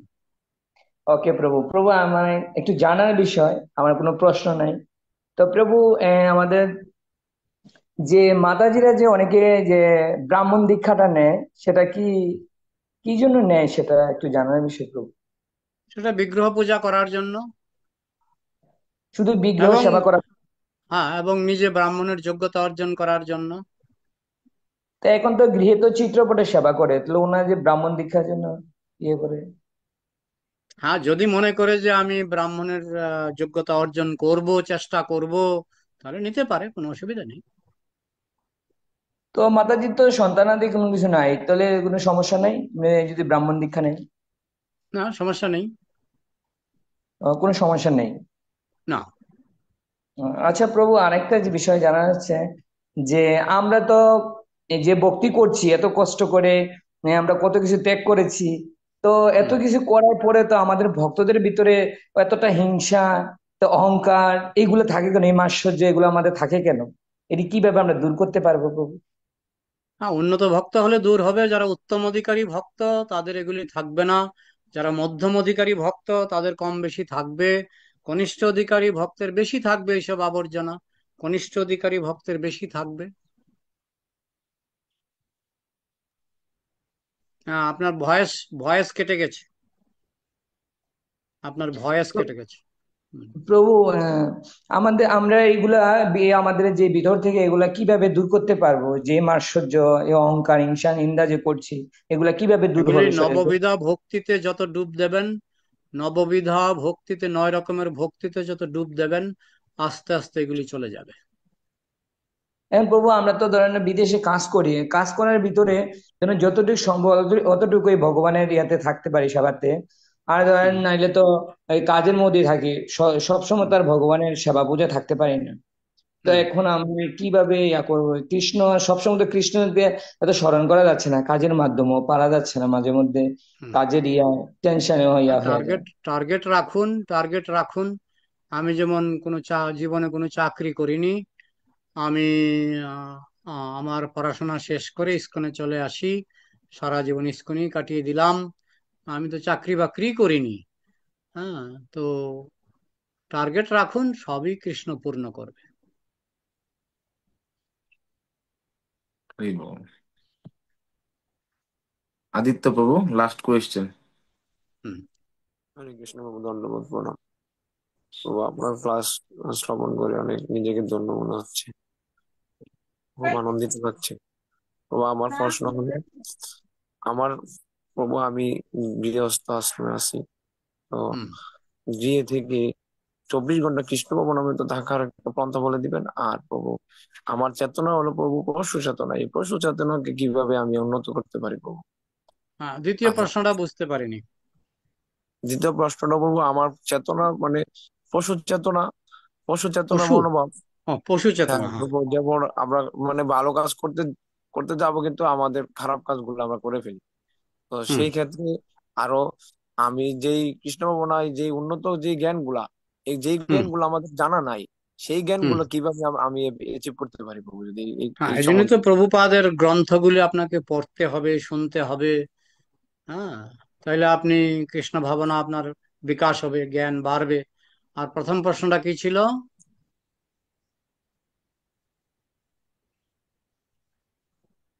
প্রথম প্রশ্নটা প্রভু, 24 ঘন্টা গিয়ে থেকে কিভাবে হ্যাঁ, ও নিয়মিত একই একই নববিধা ভক্তি, আপনি যেখানেই থাকুন আপনার এই নববিধা ভক্তির অনুশীলন বাড়াতে হবে যতদূর সম্ভব।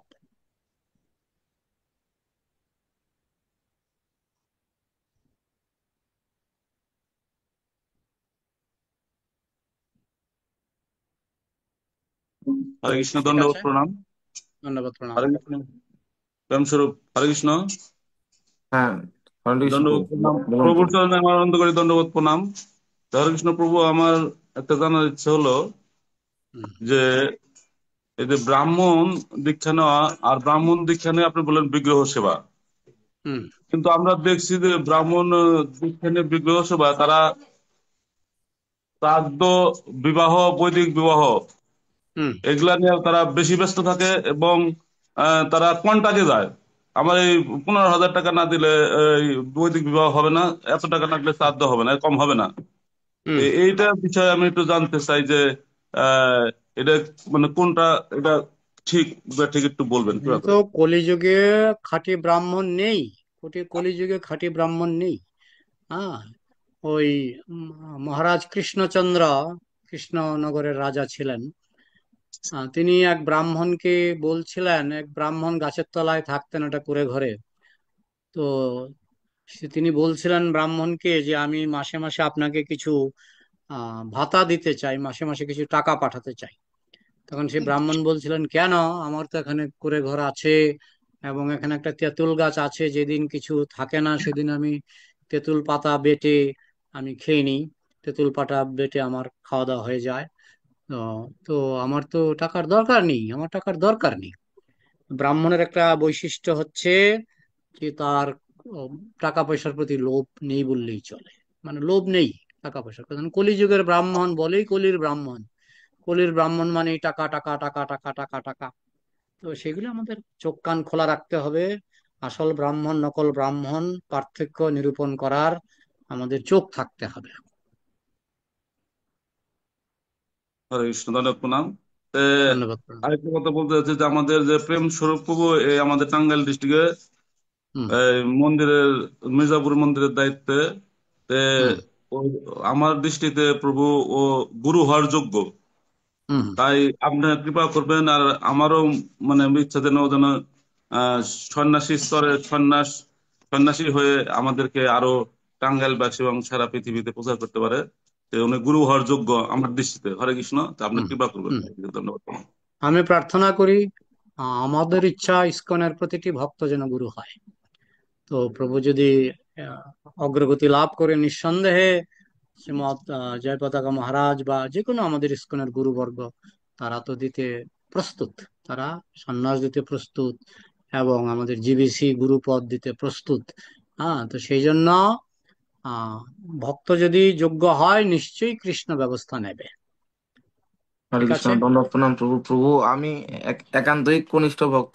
তো আসলে প্রভু আপনি কি আশীর্বাদ করবেন যাতে আমি গুরু কৃষ্ণের সেবক হতে পারি, ভালো মতো তাদের বিনম্র ভাবে তাদের সেবায় নিযুক্ত থাকতে পারি প্রভু।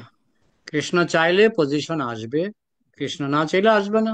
আমাদের উদাসীন থাকতে হবে। কৃষ্ণ চাইলে হবে, না চাইলে যেটা কৃষ্ণ দেবে সেটা নিয়েই খুশি থাকতে হবে। ঠিক আছে। আন্তরিকভাবে প্রভু আপনার কাছে কৃতজ্ঞ এবং শ্রীপাদ হরেন্দ্র কৃষ্ণ প্রভুর কাছেও কৃতজ্ঞ প্রভু। আপনাকে আজকে এইখানে এসে আমাদেরকে সমস্ত ভক্তদেরকে কৃপা বর্ষণ করার জন্য প্রভু। এই বিষয়ক খুবই সুনির্দিষ্ট এই বিষয়ে আমাদের এর আগে এরকম ক্লাস বা প্রবচন হয়নি, তো এর জন্য আমরা খুবই আগ্রহী, ভক্তরা খুবই আগ্রহী আপনার শ্রীমুখ থেকে এই বিষয়ক মানে ধারাবাহিকভাবে।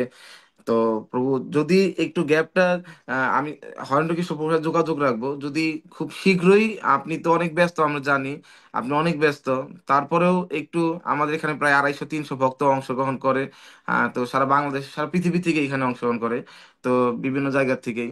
তো তো ওনারা যদি এইটা যদি ধারাবাহিকভাবে পায়, তাহলে এটা তাদের আদর্শ গৃহস্থ হতে এটা অনুপ্রাণিত করবে। তো প্রভু এই বিষয়ে সেই জন্য প্রভু খুব শীঘ্রই প্রভু আপনার আরেকটা ক্লাস আমরা এই বিষয়ে কামনা করছি প্রভু। আমারও ভাগ্য ভালো, হরেন্দ্র প্রভুর সঙ্গে আমার পরিচয়। আমি যখন গৃহে ছিলাম তখন ওনার আমার আহ, বাড়ির পাশেই উল্টা দিকে উনি বাড়ি করেছেন মায়াপুরে।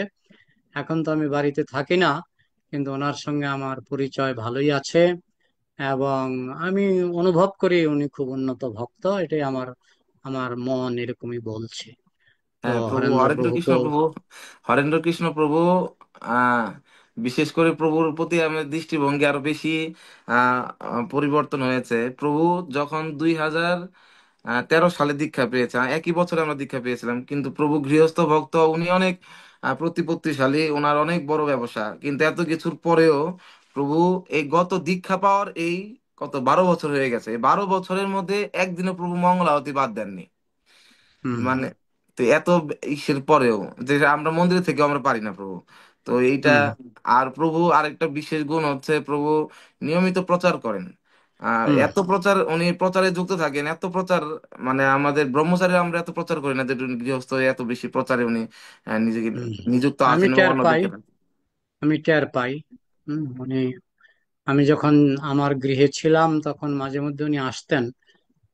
এবং আমি বুঝে গেছি উনি খুব ভক্তি মার্গে এগিয়ে আছেন, এবং কৃষ্ণের কাছে প্রার্থনা করি উনি যেন আরো অগ্রগতি লাভ করে। হরি বল। হরে কৃষ্ণ। জয় শ্রীপাদ প্রেমাঞ্জন প্রভু কি, জয় প্রভুর শিল শ্রীমুখে বিশেষ প্রভুপাদ কি। প্রবচন কি, জয় শিল প্রভুপাদ কি, জয় শ্রীনিতাই গৌর প্রেমানন্দে, হরি বল। হরি হরে হরি। কৃষ্ণ। তো এই ক্লাসের রেকর্ড লিঙ্কটা আপনারা পেয়ে যাবেন আমাদের হোয়াটসঅ্যাপ গ্রুপে। তাই যদি আপনারা কেউ এখনো আমাদের হোয়াটসঅ্যাপ গ্রুপে যদি যুক্ত না হয়ে থাকেন, আমি চ্যাট বক্সে সেই গ্রুপটা দিয়ে দিয়েছি, লিঙ্কটা দিয়ে দিয়েছি।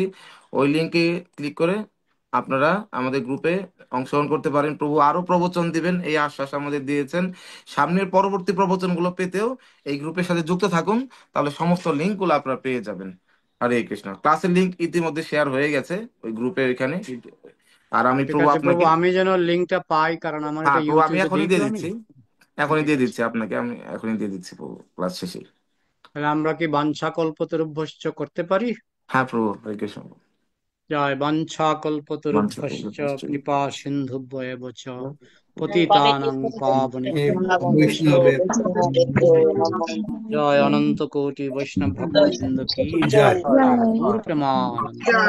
প্রেমাঞ্জন প্রভু কি জয়। জয়, প্রভুপাদ কি জয়, জয় গৌর প্রেমানন্দে। হরি হরি বল। বল হরে কৃষ্ণ হরে কৃষ্ণ হরে কৃষ্ণ কৃষ্ণ কৃষ্ণ হরে হরে, হরে রাম রাম রাম রাম হরে হরে, হরে কৃষ্ণ হরে কৃষ্ণ কৃষ্ণ কৃষ্ণ হরে রাম হরে, রাম রাম রাম হরে রাম রাম রাম হরে হরে, হরে কৃষ্ণ হরে হরে হরে। কৃষ্ণ কৃষ্ণ রাম কৃষ্ণ, হরে রাম। রাম রাম হরে হরে, হরে কৃষ্ণ। সকলকে অনেক ধন্যবাদ। আজকের মতো ক্লাস আমরা এখানে সমাপ্ত করছি। সকলকেই আমাদের সন্ধ্যায় গীতা ছিল প্রভাত গ্রন্থ অধ্যয়নের ক্লাস, এবং পরে কাল আগামীকাল প্রাত্যহিক জপ ক্লাসে অংশগ্রহণ করার অনুরোধ রেখে আজকের মতো ক্লাস এখানে সমাপ্ত করি। জয় শিল প্রভুপাদ কি, জয় শ্রী নিতাই গৌর প্রেমানন্দে, হরি বল।